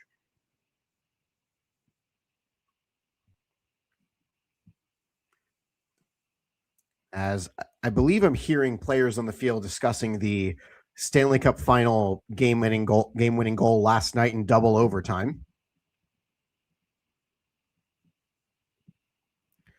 Yeah, I'm trying to keep your attention and your attention here because again, this happened on the kickoff that would have started what likely would have been the final drive of the second quarter for UCD. It was a good return, got it beyond the 40. One ambulance in the whole country. I can definitively say there is more than one ambulance in the entirety of Ireland. Again, it's a Sunday, so that might also be an interesting aspect of it, of how many people are working or how many people are on call. I'm not sure.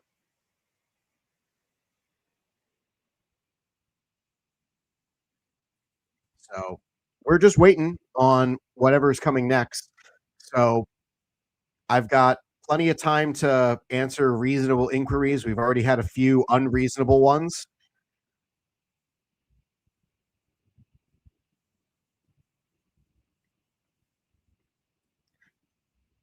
Evan, I don't know what that means. Part of the trouble of being my age is just not knowing what people younger than me are talking about. And again, part of the trouble of being in athletics generally is you're typically around people younger than you are as a media personality. Like I struggle to think of any media personality across any of the major networks that is younger than the oldest player in whatever league they're in. Would I prefer to commentate in French or Spanish if I was fluent? All right, Oscar, interesting question. I would rather commentate in Spanish. Having listened to both French and Spanish commentary on other sports, I think Spanish is as a language culture a little bit more passionate. Yeah, skateboard, you're on my same thing on that one. Total amount of time spent in this stoppage. I have zero idea. So Limerick's players are getting warmed up. I can see them in my version of the feed. So give me a second. I'm going to actually go back and count.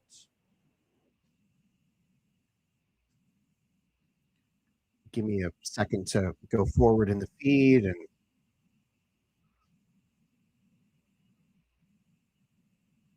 so 1 second.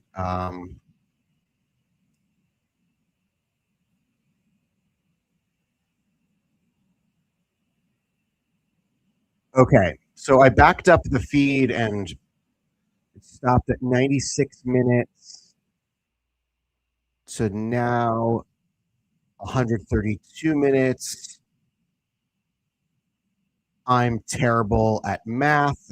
Thank you, Evan, for doing the math for me. 36 minutes. All right, I have been told ambulance is at the field. Ambulance is at the field.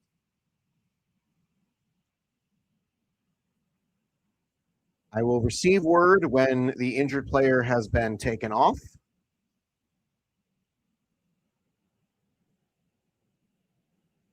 So we're almost back to the game, everybody. Players are warming up. So don't go too far. We will indeed show the game once we have it. But for the time being, if you feel like supporting UCD Football Club to cover expenses such as ambulances and bus rides, which are recorded for home and road games respectively, Revolut on the left, Venmo on the right, especially given what we've just witnessed today for the University of Limerick, having the funds to pay for an ambulance to be on site is incredibly important for clubs to have. All right. So we will technically finish the second half prior to starting the third. Dear Lord, 52-0 Mavs. Oh gosh, in this whole season? Oh dear. Yeah, we've had a lot of stoppages this season. Granted, that was helped by a near hour-plus delay in the first game of the season between UCD and the Louth Mavericks because we didn't find the paint necessary to paint the goal lines, which was still just an amazingly big oversight for such a small thing.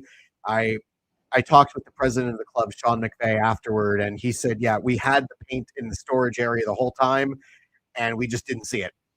But they got the job done. They got the game played.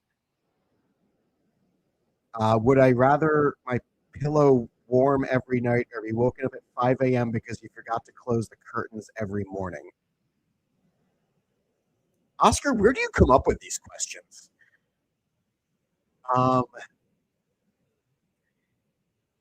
So, all right. If I know I'm waking up at 5 in the morning every day, I can plan around it. If I'm going to sleep with a warm pillow, I might not be able to fall asleep. So I'm going to go with woken up at 5 in the morning because I can at least plan around that. Yeah, cold pillows all day. This whole season, we've had a lot of time in injury timeouts as well as in other things. Yeah, it's just, yeah. So we're waiting on an injury stoppage to be done. Teams have taken the field to warm up. Ambulance is on the field and the doors are closing. So we're almost at the end of this injury stoppage. So we're closing in on the end of time here. So let me rerun through what is going on. Hello, Liam. So let me run through what's going to happen here. We've taken the halftime interval, so we're not going to have the 15-minute halftime break. Instead, it's the 40-plus minute injury stoppage that we've had here that's going to function as halftime. UCD is going to have their final drive, likely, of the second quarter. They'll finish the second quarter and then immediately start the third quarter. So regardless of the results of UCD's drive, whether it runs out of time or whether UCD scores, they're going to finish the timing for the second quarter, and then they will immediately start the third quarter. Limerick will start the second half with the ball as UCD fielded the first punt to start the game kickoff. Sorry. I'm a bit flustered right now. So currently it's 22-14, UCD in the lead. They've got the ball. They had a good return. The ideal college football team using only degrees. I assume you mean academic degrees? Oscar, I'm assuming that's what you mean as far as like majors at a university type of deal.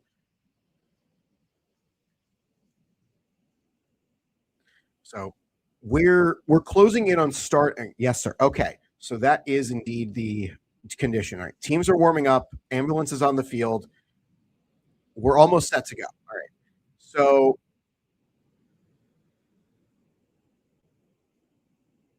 man, it's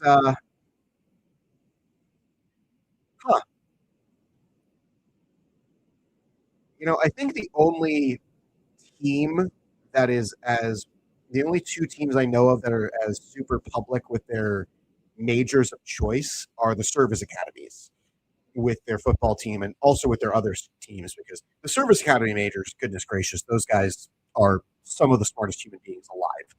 I'm convinced of that. Yeah, ideal college football team using degrees as the only descriptive variable. This is a fascinating question.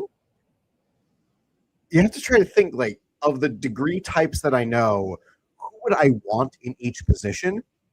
And if I'm picking, I'd want an engineer as my quarterback because I have, again, this is purely speculation, purely imposition of stereotypes. The engineers that I know are some of the smartest human beings I've ever met. They can see patterns and formations and see things that other people can't, which is a lot of the stuff you need from a quarterback. You need somebody who can see things before they develop, who can see patterns and see other things. And same thing for a middle linebacker in that sense.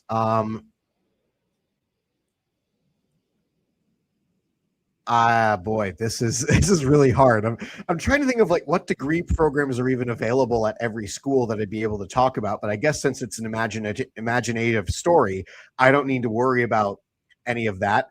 I'd probably want communications majors along the wide receiver position because I want them to be able to understand how to communicate with each other and with the quarterback.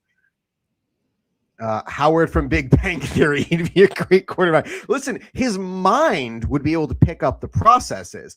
Howard would not do well in the physical department, but we're not talking about that now.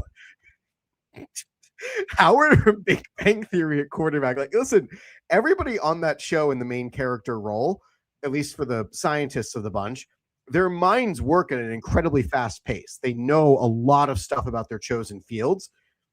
Physically, they're all challenged, but that's part of the joke of the show.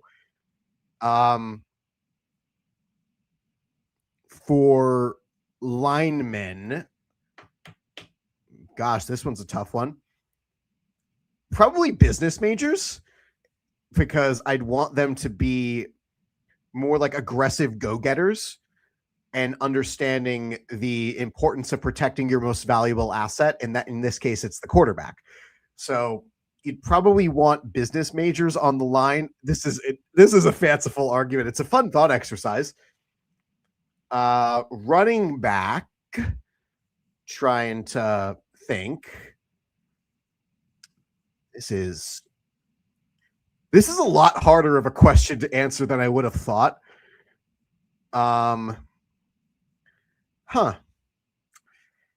Running back, I would. Let me come back to running back in a second. Kickers, I don't know why, but my first instinct is a hospitality management degree of some sort. Like, I don't know why that was just the first thing that came to mind. I have no thought process behind it other than this sounds good because they'd be understanding of the team's needs in any given moment. And that's exactly what you want from a kicker. You want somebody who can deliver in the clutch moments, whatever they happen to be. So I guess that's my thought process there. On the defensive line, I'd probably also say business degrees of some sort. And I think my ideal football coaches would be lawyers because you want to talk about people who will know the ins and outs of the rule book. Say no more, just call a lawyer. There was an amazing story from Football for a Buck by Jeff Pearlman, which is a book about the United States Football League. Yeah, ambulance is still on the field, so we're still waiting on the game to be resumed. So Football for a Buck, he talked about some of the coaches for some of the teams solicited ideas from fans for new plays or for formations or for just new ideas in general, just try to get fans involved. One of the play suggestions that they had was line 12 guys up in formation and then sub a guy off to confuse the defense. Immediately after the game, the league said, all right, you didn't break any rules today, but that's against the rules going forward. That's the sort of thought process I would want from a coach to try to stretch the rules as much as possible. Defensive coordinator positions, I probably want history majors because they'll be able to hold the memory of a lot of different types of offensive maneuvering. And especially in most of history is the study of war and its consequences.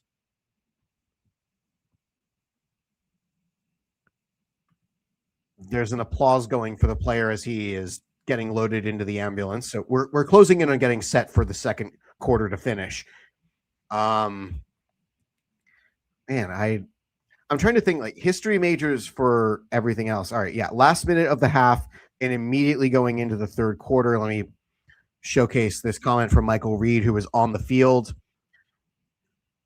Michael, thanks again. Really appreciate. Thanks for communicating with me that you didn't want the ambulance procedure to be shown. Just all you have to do is ask.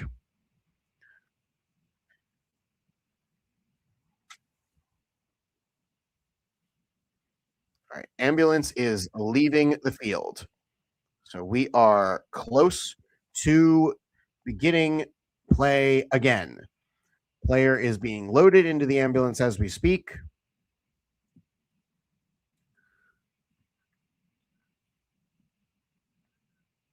Yeah, so to finish the question Oscar asked, which is a really fun thought exercise, for my defensive coordinators and coaches, I'd like people who know the history of the game and people who know how to communicate that history to its players. This is a lot harder than it sounds to pick a college football team purely by academic pursuit. Because again, the academic pursuits of individual people don't always correlate to their best fit on the football field. So certainly a very interesting thought exercise. I wasn't expecting this question to take that long to answer.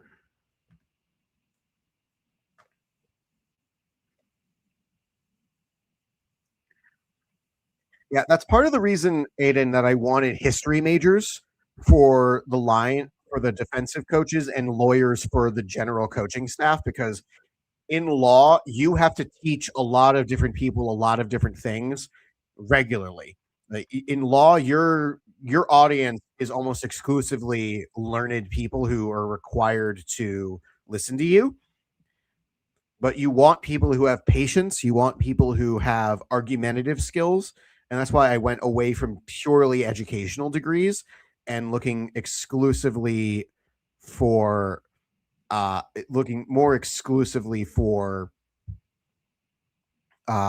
people in the profession who are arguers, because I want people who are willing to argue the rule book, not just teach the rule book.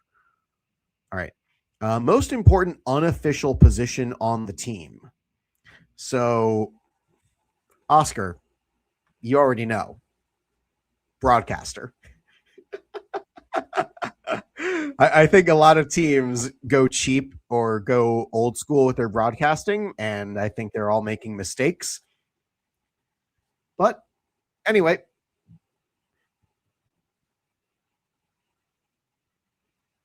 so we're just about set to get back underway with the stream. It'll be the final minute or so of the first half. No, Oscar, I will not. You asked me what I thought, and I gave you my answer. I'm sorry if you don't like it.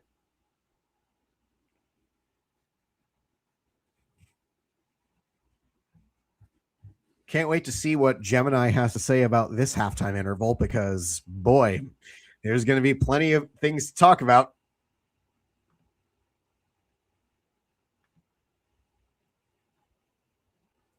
Tens of euros.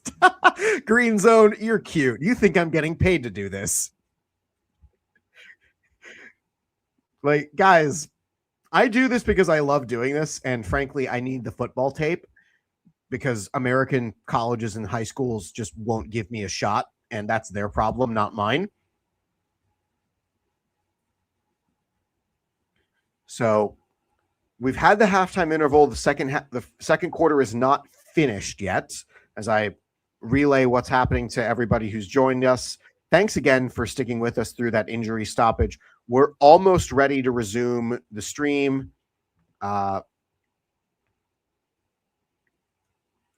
We needed an ambulance to reset. as wide receivers and running backs are just going through their motions to get themselves back into game shape. Yeah, Green Zone, you're cute. You really think I'm getting paid to do this? I'm a volunteer just like the rest of them. And besides, Green Zone, who would they embezzle it from?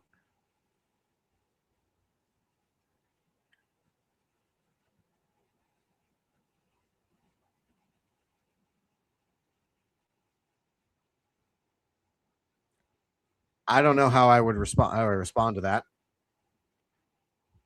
All right. UCD's drive so far: punt, touchdown with 2 points, interception, touchdown with 2 points. Limerick's drive so far: punt, touchdown with 1, touchdown with 1. So that's 22-14. That's the score we've got so far.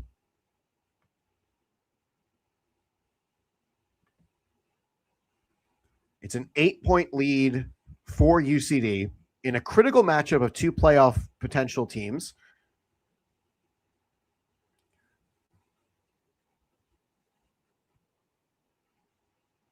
All right, game is going to be restarting shortly as the ambulance is leaving the field. I'll bring back the game in a second. Right. There are 72 seconds left. We've had a time check. Thanks a whole lot, Daniel McCauley. Really appreciate that. All right. So UCD's got 72 seconds to do something with this play, this drive in the end of the second quarter. We will go immediately into the third quarter following the conclusion of 72 seconds of gameplay.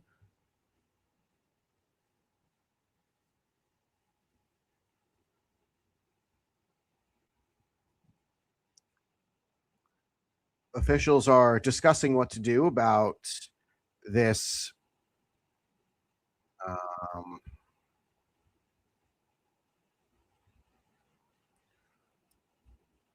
So we're closing in on 65 minutes of stoppage time for an injury timeout. UCD's offense will take the field to finish this drive as question period is over. Thank goodness, because I was getting tired of answering them. 22-14, UCD's got the ball. Final drive of the second quarter, more than likely. Both teams have 2 timeouts to keep this half going. It's 5 wide set. They're going to pop pass it to O'Riordan around the edge. He gets free to the sideline. Positive yards as we restart play with a first down gain.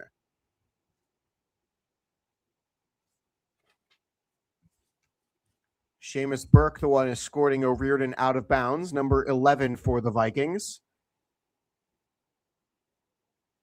5 wide set again. Mooney takes the snap. It's a bit low. He fields it, rushes on, looking for the side. Incomplete. Trying to play the wide side of the field and could not get it there. It is possible for this ball to go back to Limerick here in this end of the second quarter drive after the halftime interval due to an injury stoppage. 3rd and 7, maybe 6. Mooney keeps a 5 wide set. One linebacker, he walks up. He'll now show back. McVeigh in motion. Wonder how close UCD has to get to try for it on 4th down. Passing play, bubble screen. It's bobbled and dropped. So it looks like UCD is going to have to punt and play field position here. Limerick, they've got 2 timeouts and not a whole lot of time ran off the clock there. So this is a chance for Limerick to double dip, as they will get the ball to start the third quarter when we get there.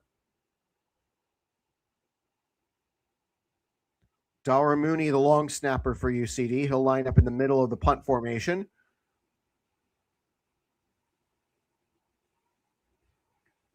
Snap is a bit high. Donovan fields it and kicks it. No rush. This one is going to go deep into the end zone for a touchback. That's UCD's second punt of the day.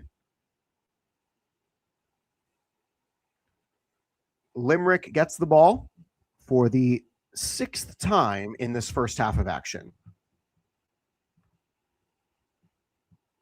Oh, the field sound is off. Yes. Thanks for pointing that out, Kyle. I might have missed that. Thanks for pointing that out. I missed that because I was able to hear it, and I turned it off during most of the medical timeout. All right. Anyway, the Vikings are on the field. This is their 6th time with the ball, 3 punts and 2 touchdowns. They've got 2 timeouts, and so does UCD. Watchorn at the near side. Gilhool with a pistol back set, 2 receivers to his right, 1 wide out to the left. Gilhool drops back to throw, looking deep down to the single receiver he has. Incomplete pass. If the Vikings throw the ball 3 times and are incomplete all 3 times, we might get another drive for UCD in this second quarter.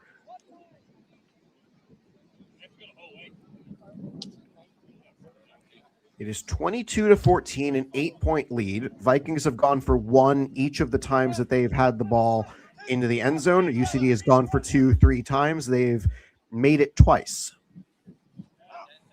Same formation as before for the offense.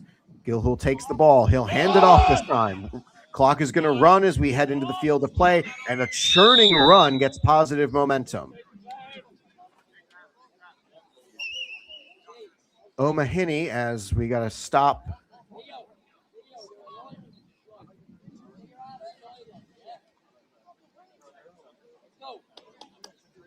I believe Limerick just took a timeout.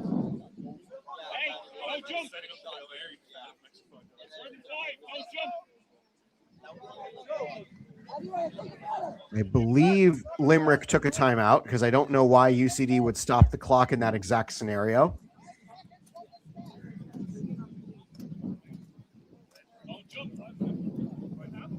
UCD has already gifted Limerick a free first down on an offside call earlier in this game. This looks like it'll probably be the final play, barring a defensive penalty or a turnover. And the Vikings look like they're just going to kneel it.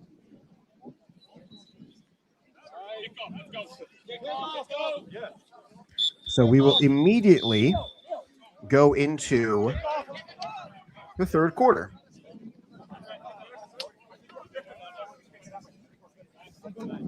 So the half ends 22-14. Limerick starts the game with the ball again. Both teams will now get 3 timeouts.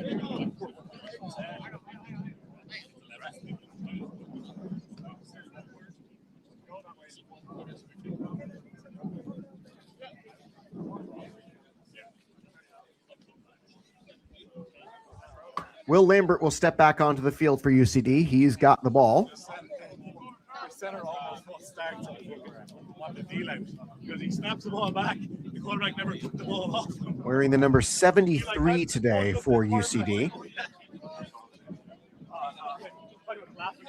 Limerick is back in formation to receive this kick.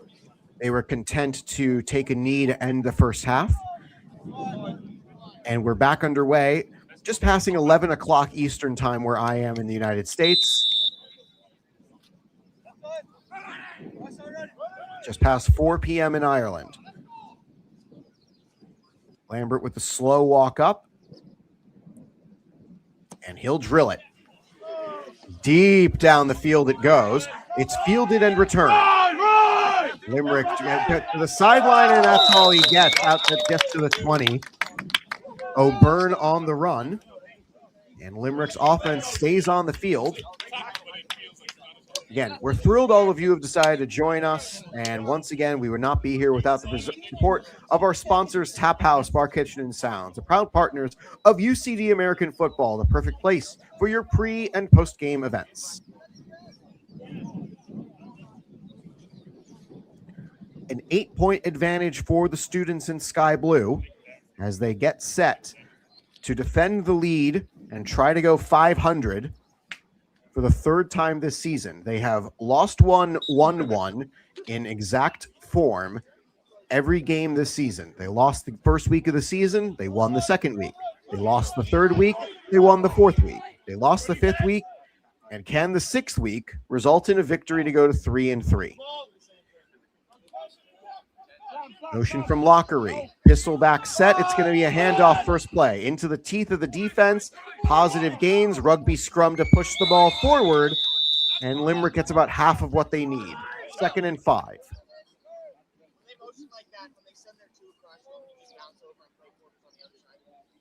Harvey checking his alignment with the coaching staff when motion comes from his side to the other side of the field. It looks like Downs is going to be cover corner on the right side. I believe that's Watchorn on the far left. 3 receiver formation with a slot right, pistol back set. It's a 4-4 alignment for UCD. No show blitz. They take a step forward. They stop the run, and it's right at the line to gain. It's going to be a 2-yard plus for the Limerick Vikings first down. Crooks is going to be called off. Patty Sweeney is going to come on.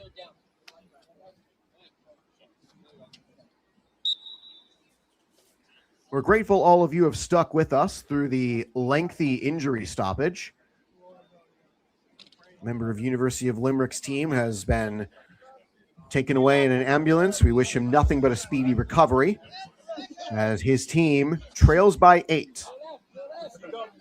Pistol back set. They'll keep the same formation here for the Limerick team. Harvey's not here. He's confused about what's going on, and Dara Farrell is going to spend an early timeout, worried that Limerick might have taken advantage of that.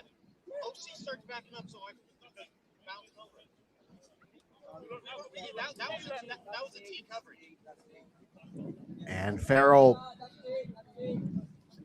admitting that mistake was on him. So UCD loses a timeout early here in the third quarter. It is a 12-minute quarter system here in Ireland. 12 minutes for each instead of the usual 15.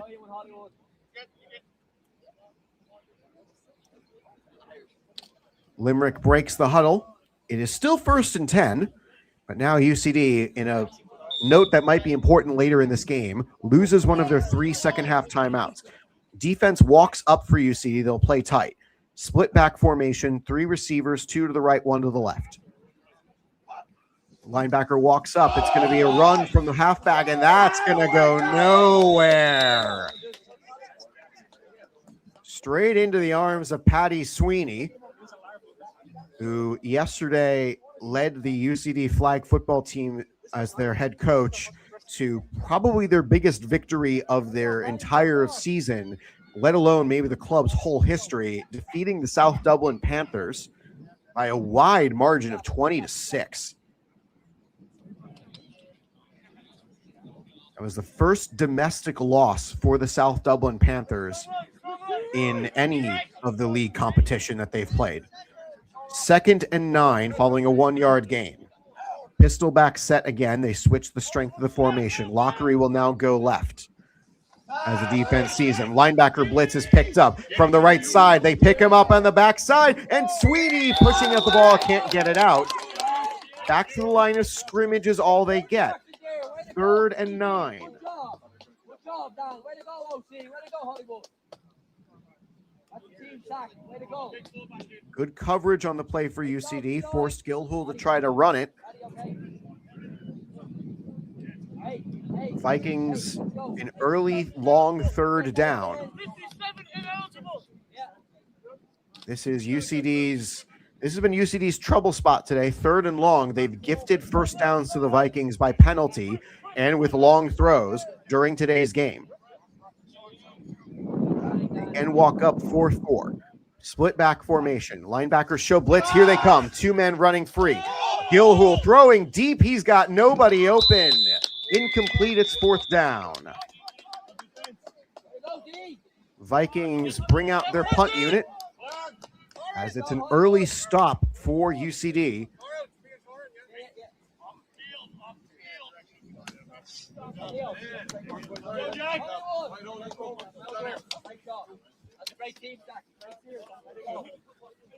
Solid defense for the squad as they force the Vikings to punt.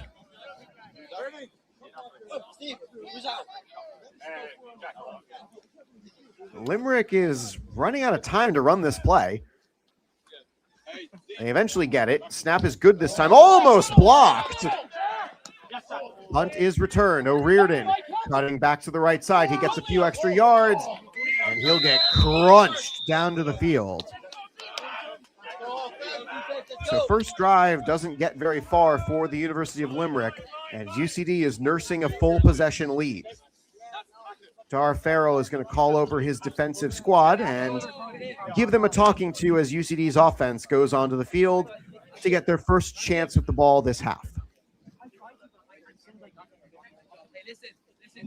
Onwuka is the running back. It's three receivers left, one to the right.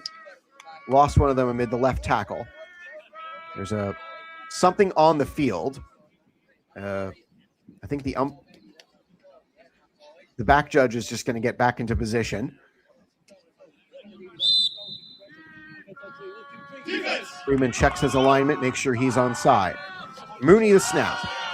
Onwuka stays into pass protect. Pass to Freeman. He spins around. Limerick gets to him this time and tackles him for a first down play. Freeman once again free on a slant route. He scored on one of those earlier today for a long touchdown play.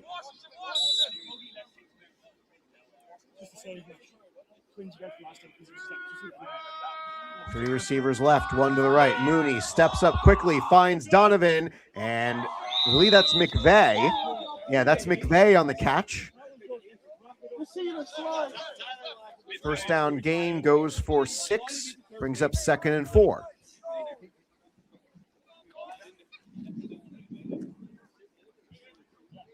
UCD's offense failed to convert on their lone drive to end the second half. They had to punt.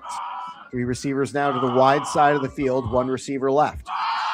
Camera is going to go to the right. I assume the ball is going to go that direction too. I'm correct, as the intended target is Donovan, and that does not go for a completed pass.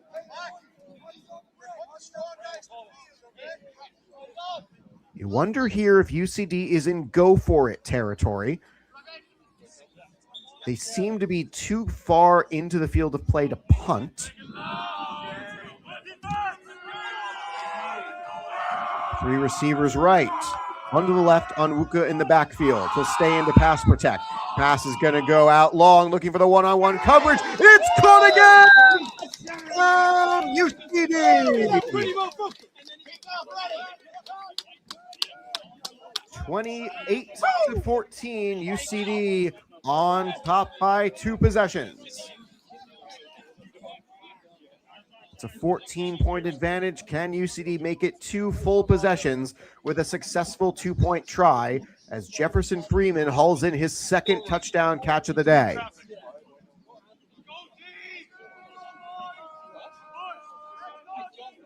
Mooney has a blocker in the backfield. 3 receivers right.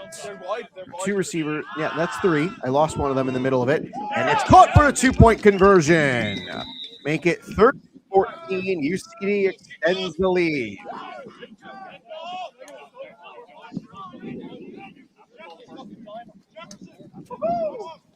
Jefferson Freeman once again making yet another great catch.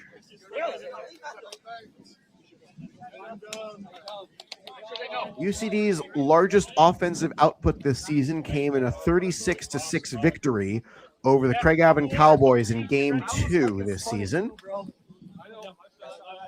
And they have 6 points away from that. Good time to tune in indeed, Graham. Good to see you. Welcome in. Yeah, in all fairness, if not for the injury stoppage, we probably would have been done with the game by now, or at least closer to the end. But we had an hour-plus injury stoppage. Ambulance had to come on the field, the whole 9 yards. We got back underway, and now Limerick will field their 2nd kickoff of the half.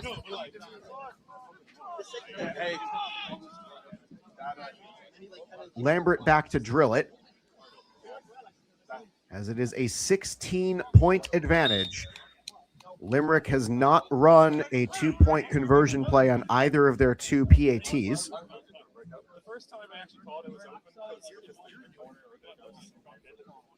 And Lambert sends this one away. It is not returned into the end zone for another touchback. Out to the 25 it goes. All right, it wasn't Jefferson. All right, never mind. I can't always tell. I thought he was the lone receiver out there. It might have been O'Riordan. It might have been McVeigh. Oh, it might have been Tom Donovan too.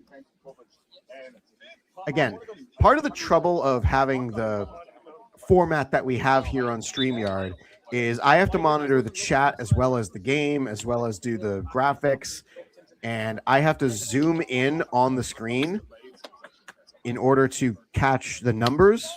And also, it's far side of the field, so every number over there is a bit of a guess with the pixels on the camera. Peters is the near side corner. 2 receivers stacked to the right, Lockery in motion. And that's going to be a false start. We'll blow the play dead and will penalize Limerick 5 yards. No, it was good. No, it was good because my guy was the lowest hit. They brought 3 over that time, and the guy on me was the lowest. They were hitting man. And when he tried to roll, they hit the back guy. I knew you were going to go inside because it was man. I said, I know Jack's going to go. You heard him talking. Yeah, but that's what I say. Well, that's what I was saying to Steve. Like, 1st and 15 from the 20.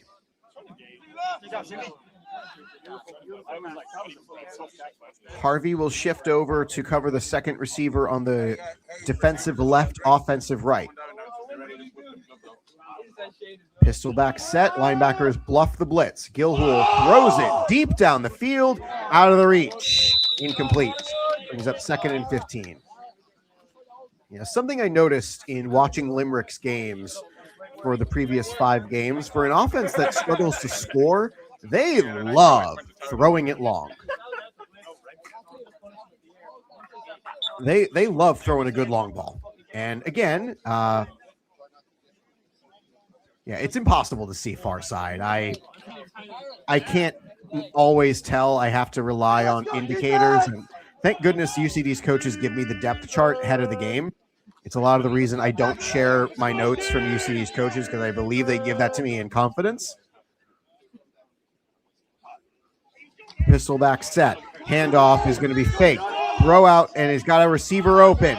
This is going to be a long wait for that first down. They get it. Do they get the first? Close, but not quite.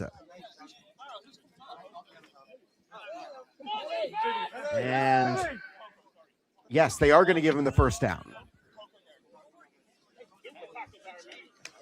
Mooney saving more yards on that, but we're unable to stop Jack McLean, number 99, from getting further downfield. Limerick's conversion rate on 3rd and long has been okay today.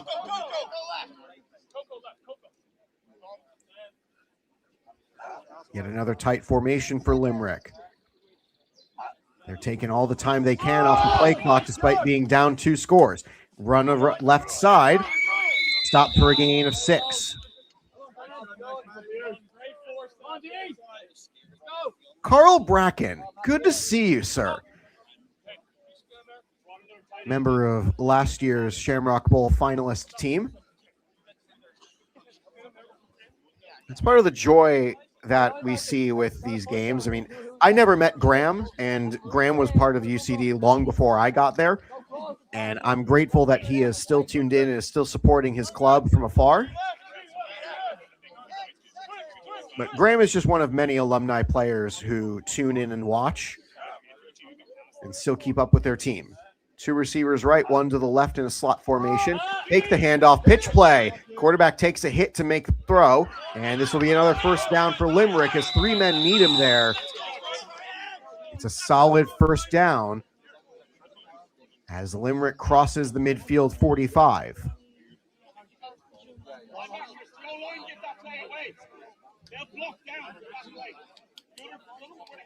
Defensive coaches are attempting to make sure that everybody on defense can pick up the read on the play. Coaches saw something there. The non-uniform helmets are throwing me off a touch. And camera's going to pan left. I believe this means it's going to be a long play. Run play up the right side. Short gain. Second down. Tuning in from Hong Kong again. Good to see you. It is, I don't know. It's kind of late where you are, I would think. But hey, glad to see you back, Hando. Sweeney is coming in. We got a lot of people in the chat, and we had a very active question period for the injury stoppage at halftime. So it's 16-point advantage. UCD in the lead, looking for their third victory of the season.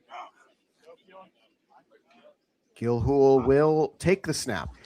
Hands it off. Handoff all the way, and it's an up-and-ended tackle. And it's yet another first down.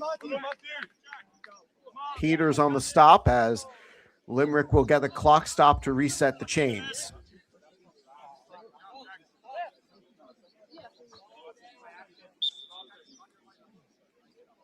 From the 29, maybe the 30, I believe it's the 30. But again, the double line markings on the field are really throwing me off.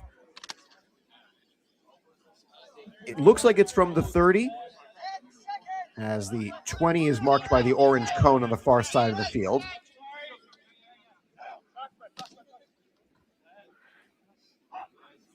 Gilhool again, pass all the way. He'll throw it deep down the field. Got a man open. It's up. It's incomplete. Matthew Peters again on the stop. Had a receiver open. Pass was a little bit out of Switzer's reach.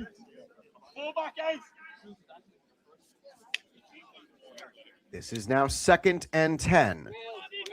You wonder here, down by 2 scores in the third quarter, what will Limerick do if they get to 4th down? Something worth pondering as we're 2 plays away from it.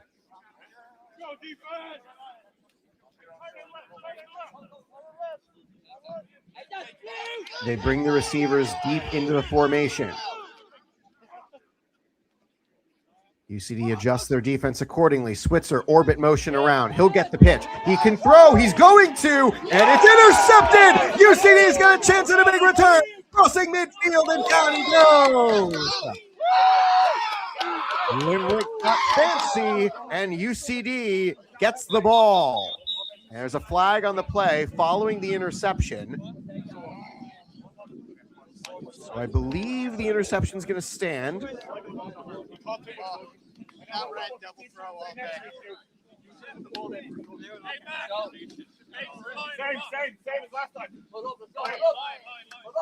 And indeed it will.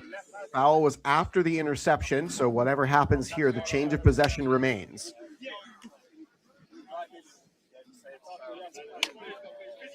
Big return on the interception as UCD is lining up to make sure that they know where they're going.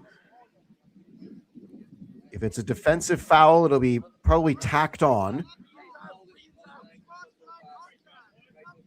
And instead it won't be.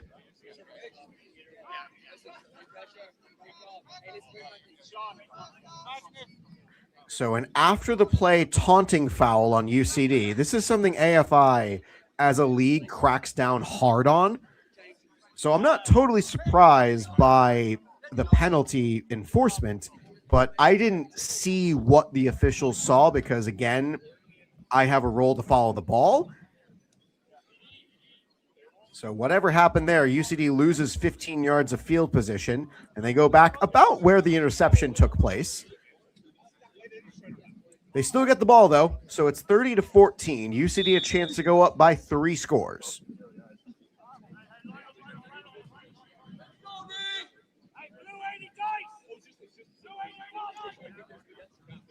Mooney changing the play at the line. Onwuka will go back in pistol set.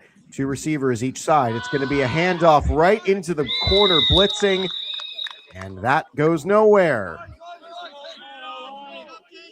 Defense.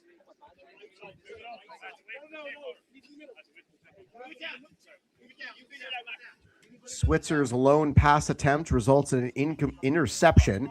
The second one today. First for Limerick. UCD threw one earlier. Mooney fakes the cadence to get a chance to look at the blitzers. And that's going to be blown dead. I believe this is a false start on the right side of the line. Sweeney was an end around on that one, and the rain is starting to fall. So 2nd and 10 becomes 16.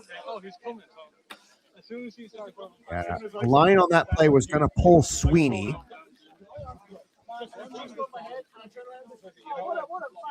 Who is starting at right tackle.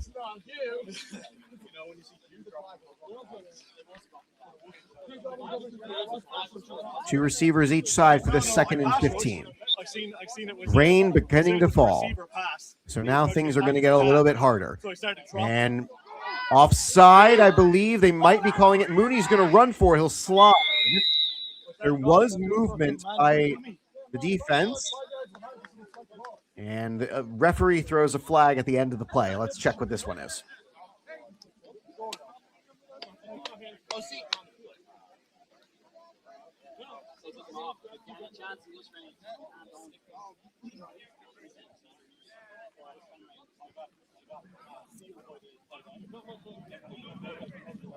I can't tell what's going on as the camera is looking at the coaching staff, not the enforcement of the penalty. Come on, camera. Come on, VO. Do your job, please. Dang it, AI. Again, everybody here knows the limitations of this camera. I'm sure most of you have watched these games before. And human operators would be way better at catching stuff like this, as the referee is still discussing what happens on this play.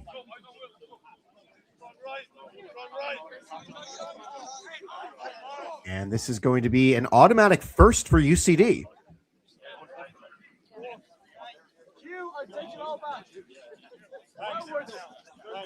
So whatever happened there, I didn't see the signal or hear it. So it's 1st and 10 UCD. I don't think the students care much.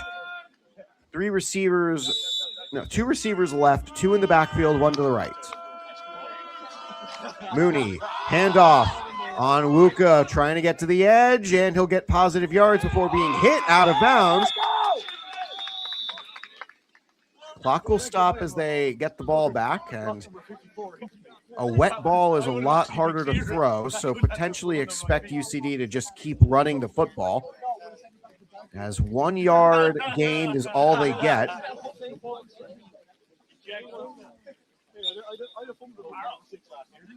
Butler has his hand on it. They'll switch Donovan into the slot on the right side. Mooney, another handoff play, tackled right at the line.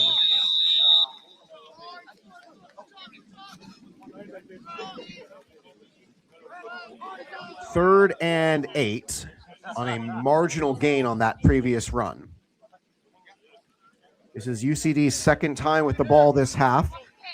They have a touchdown and a 2-point conversion to give them a 16-point lead. 3 receivers right, 1 motions to the other side, nearly getting Limerick to jump offside. UCD's got some time on the play clock to adjust their formation. Mooney changing the play at the line. Mooney back to throw. It's a quick one out of the open. It's broken up. They're not calling. Limerick acting as if it was a catch and fumble, and they don't get the ruling they want there. Punt formation coming on for UCD, close to midfield.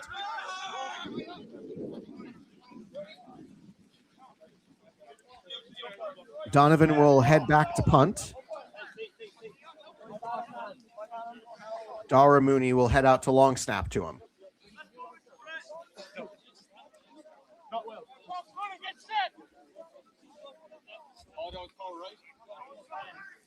Trying to change out balls as frequently as possible to make sure that they're dry. Donovan gets it away on the left foot. It's a bit of a short punt, but it's going to take a UCD hop. That could have been a lot worse for UCD. And that's the end of the third. Awfully fast third quarter. Both teams only got 2 drives out of it. So teams will now switch ends. UCD will attack the left end zone, and Limerick will attack the right.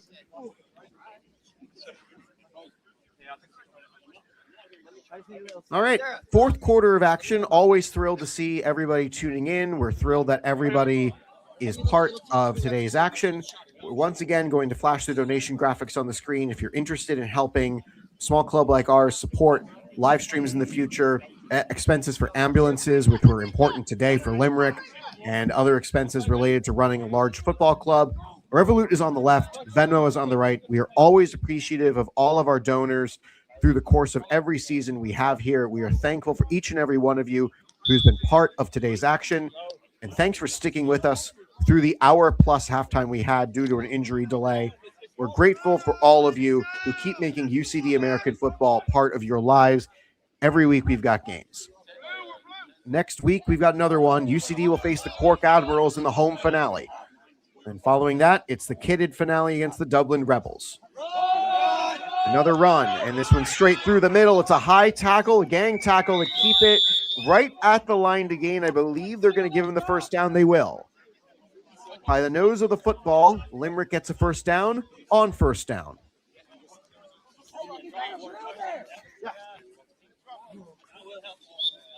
Got to change the graphic to reflect that it's now the fourth quarter.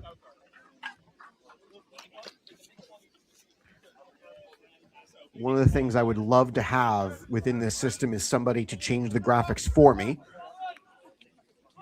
200 usually works though. Split backfield, tight formation for Limerick. They will hand it off, and it's a short gain and creates a longer one. Tacklers met him at a 2-yard gain. Legs churned for an 8-yard gain.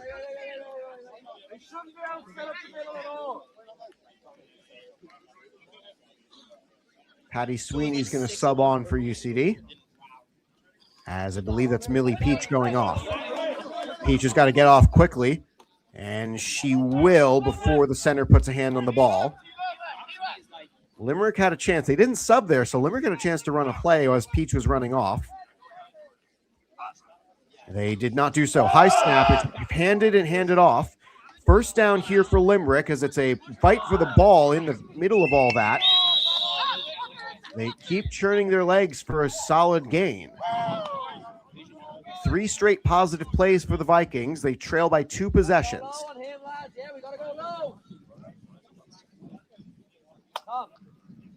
It's a 16-point advantage. Any score here for Limerick, they likely need to go for 2. Otherwise, it would be a 3-point advantage.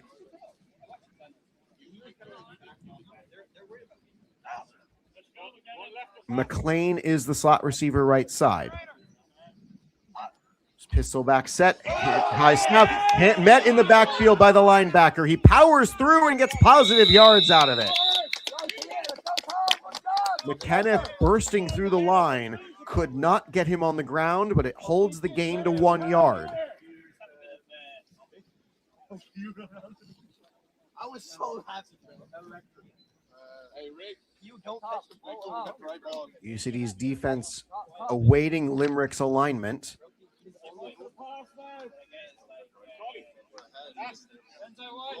Clohessy puts his hand on the ball for Limerick.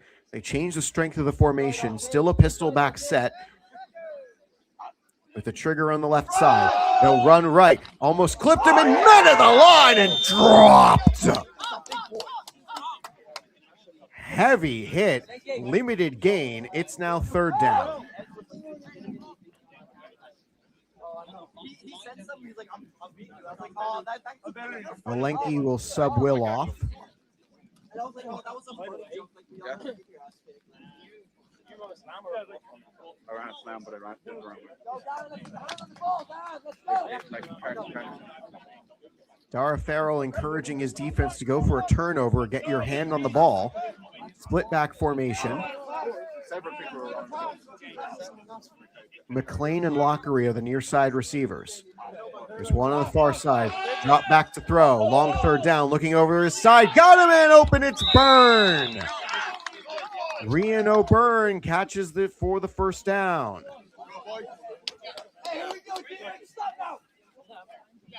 Hey, oh, we gotta get ready here. You okay, Mooney? This is a long drive here for the Vikings. They're taking a lot of time off the clock.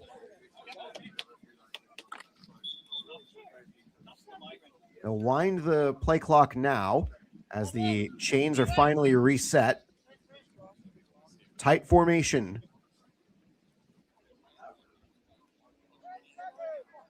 UCD staying in their base 4-4. It's a wide snap. Gilhul is going to go back for it, and they fall on it. Linehan keeps control of the ball, as that could have been a disaster for Limerick, and it ends up just being a large loss. Second down. There's plenty of time to make this up, but they might be out of plays in a few. At the 38, 38. Limerick sideline rushes in a relatively dry ball. This is the first drive of the fourth quarter. Limerick is taking time. McLean had to come up to the line. Split back set. It's an obvious passing down, and the pass falls at McLean's feet. Incomplete. This is now third down. You wonder here if this is 4-down territory for the Vikings, or how long they have to gain, how many yards they have to gain in order to make this 4-down territory. I don't know whose car has their lights on back there, but you might want to turn them off unless there's a person in there, in which case, I don't know. The rain is picking up at Limerick. Pistol back set. Obvious passing down. Backstay in to protect. Protection breaks down. Gilhul gets away, not for long. He's sacked. Now what do you do if you're Limerick? You bring on the punt unit. You're too far away from a first down to realistically have a chance at getting it. You could play for a defensive penalty that has bailed out Limerick in this game, as O'Byrne back to kick it away.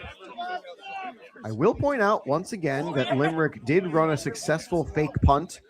They had only 2 yards to gain on that play. This is definitely not 2 yards to gain. High snap, handles it, gets the ball. And it is going to roll inside the 10 at the 5. It's down. Limerick punts it away for the second time this half. 0-3 on drive so far this half. This is their first of the fourth quarter.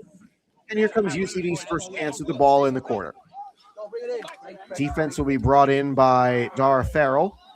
Those playing offense will go onto the field. Let's go.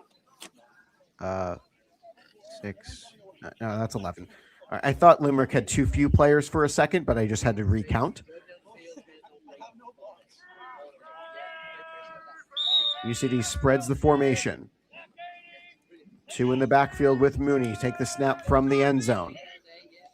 Pindy is the receiver near side. They run it right. Another solid first down gain for UCD.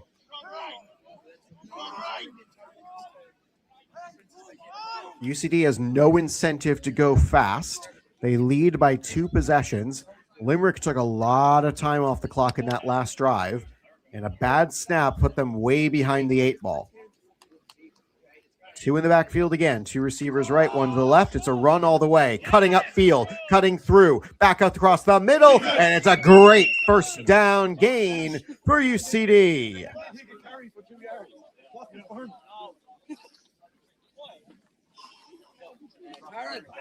Harris, you're in with Will now. Yeah?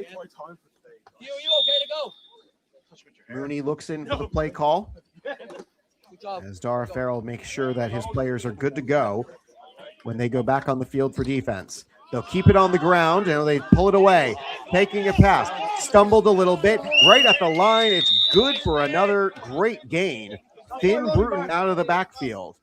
And this will be a 2nd and 2. Actually, no, it's a first down. Sorry, the down marker lined up a little bit to the right of the down judge on the other side of the field, and down judge was still trying to get a sense of where the ball was spotted. It is a first down UCD. 2 in the backfield, 2 receivers right, 1 to the left. They keep it on the ground into the teeth of the defense. Limerick had that one read like a book.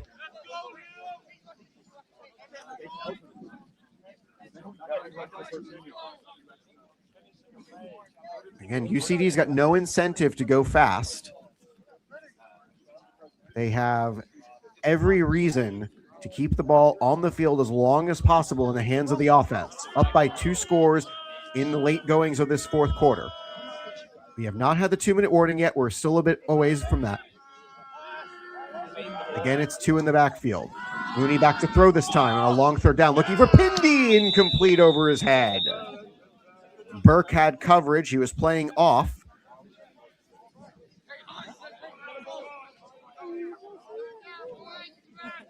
First clock stoppage of this drive for the offense. It is 3rd and 13. Line to gain is the 45 at midfield. 3 receivers right, 1 to the left with a shotgun back. Actually, a little bit off of a shotgun formation. Back to throw. Mooney looking over his options. He's going to keep it. He runs out. Gets a block from his receiver. He gets the first down. Money Mooney across the field. Now that is the kind of quarterback guys want to play for.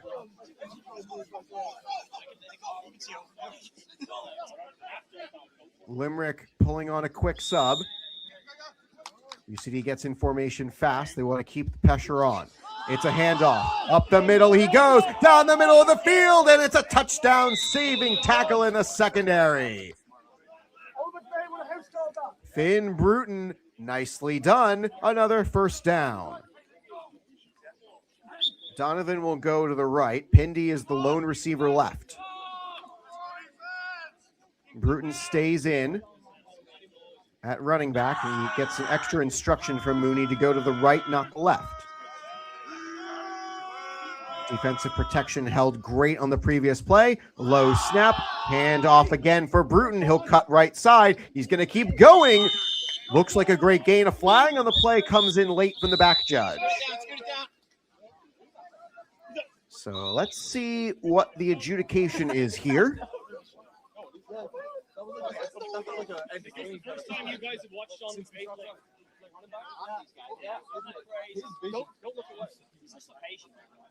Flag came in the middle of the tackle. Again, I didn't have a great view of the whole play, so let's check what happened here.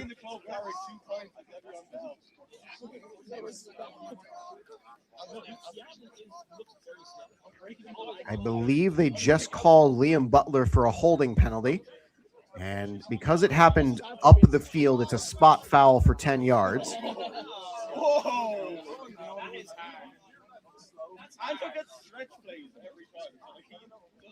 So not from the original line of scrimmage. It's from where the hold took place.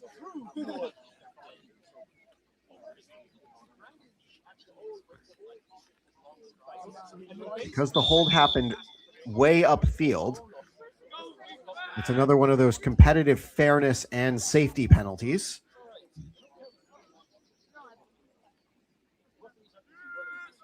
I believe it's still first down UCD, because that was a first down play.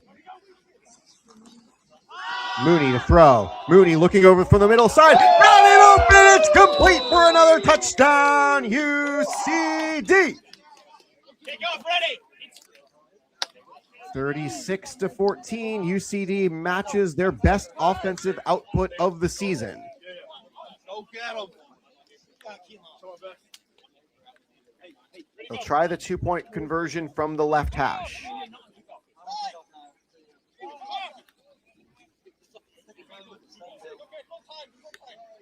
O'Connor was in the huddle briefly with his team and is now going to come back to be part of the signal team.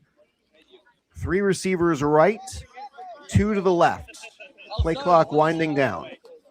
Mooney claps his hands, waits for the ball from Butler. Has it, rolling right, looking for the back pylon, and it is broken up. Incomplete. 36-14 is the score. It stays there.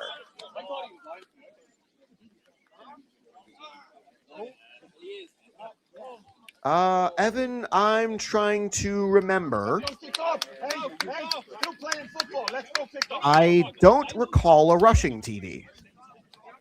I believe all of the touchdowns have been passing. I'd have to watch the game back again to officially count them, because I don't note that on my little sticky note that I keep of all the drives. This scribble that you might be able to see. UCD will kick the ball away again. We're grateful for every one of you who has tuned in. We are closing in on 3 full hours of broadcasting. We had an hour-plus delay for a serious injury to a University of Limerick player. An ambulance had to be called in. He has since been taken off the field. We believe to a local medical facility to receive attention. From all of us at UCD American Football Club, we wish him nothing but a speedy recovery. We definitely thank the medical staff for being part of today's action. Regretfully, we met them when we needed them. Punt, kickoff through the end zone for a touchback. Yep, all passes. Yeah, I think so.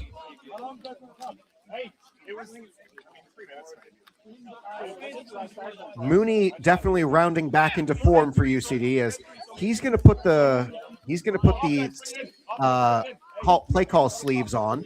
Tygo O'Connor is going to get set. I said at the outset, don't be surprised if Tygo O'Connor gets some reps, especially if the game is in hand late.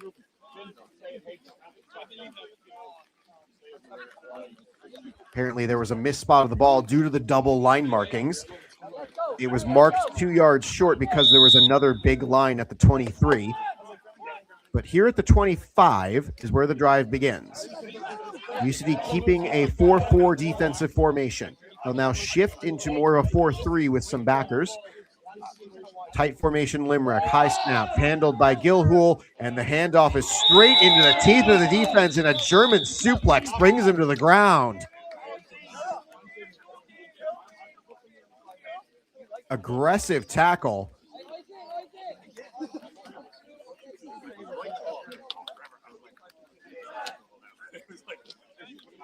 Limerick in danger of falling to 2-4 in a matchup they pretty much had to win today. Limerick's next game is going to be against the Belfast Trojans in Belfast's final game of the season. Limerick then plays the Belfast Knights in a rematch of their first game of the season. Handoff left side. Rain's starting to pick up now. Escorted out of bounds just before the first down stick. 3rd and short coming up for UCD to defend.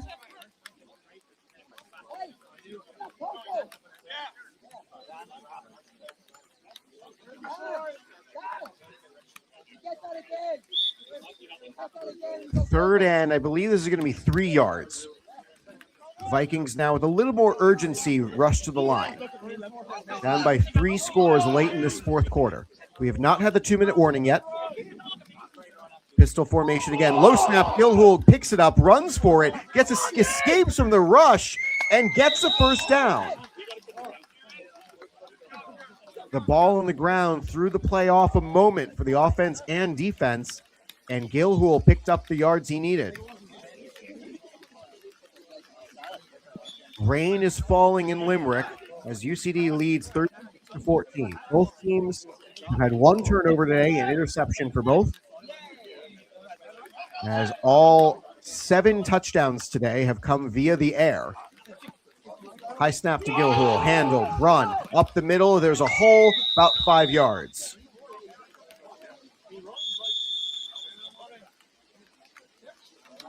2-minute warning.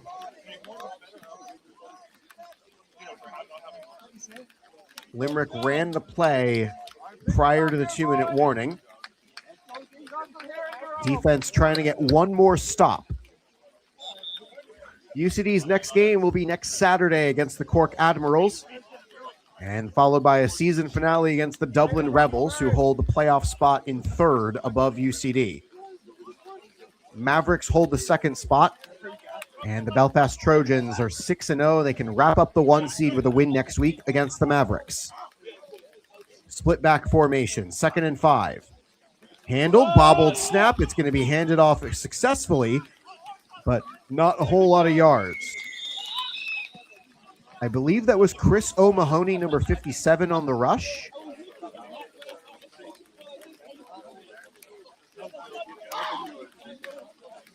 Third and 5 still. Maybe 3rd and 4 after the spot. And with a wet ball, the Vikings, they got to start going to the air for something explosive, or at least try on the run to create something explosive. But with the wet ball, that becomes a lot harder to grip, throw, and control. Broken pistol set. Handoff to the fullback. Gets yards, not much. 2 yards short of the first. What will Limerick do trailing by 3 possessions? They are keeping the offense on the field. There are 60 seconds left. We're counting down. Defense has already given Limerick a free first down on an offside earlier today. Pistol set, 2 receivers right, 1 to the left. Here's the snap, here's the run. It's stopped in the backfield, churning forward, and he is short. UCD turns Limerick over on downs, and this should be the end of the game.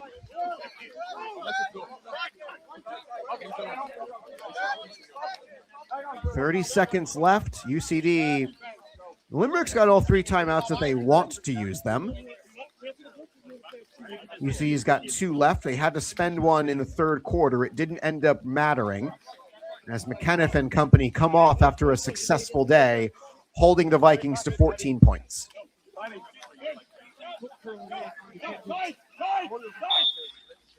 O'Connor is getting the signal from the sideline. And it's victory formation. He takes the snap from a knee. And good morning, good afternoon, and good night, Limerick. 36-14 is your final. UCD is back to 500 and takes control of their destiny for the playoffs.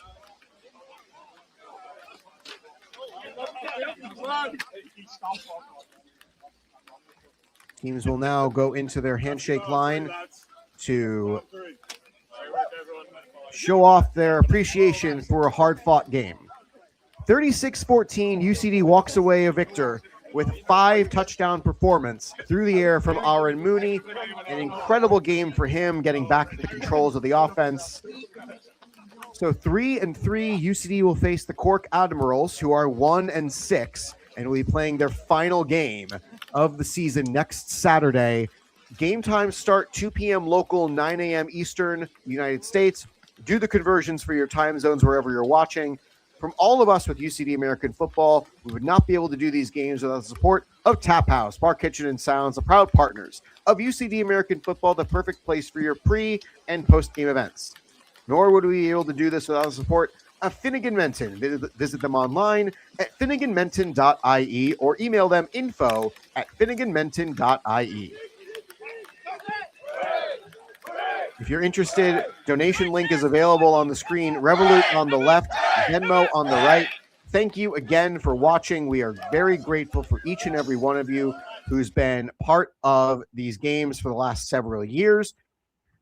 We're grateful all of you who decided to join us and stick with us through the course of this game. We'll be back again on Saturday, UCD versus the Admirals. Until then, thank you so much for watching. My name is Max Wolpoff, on behalf of all of us with UCD American Football. Thanks for joining us, and have a great rest of your day.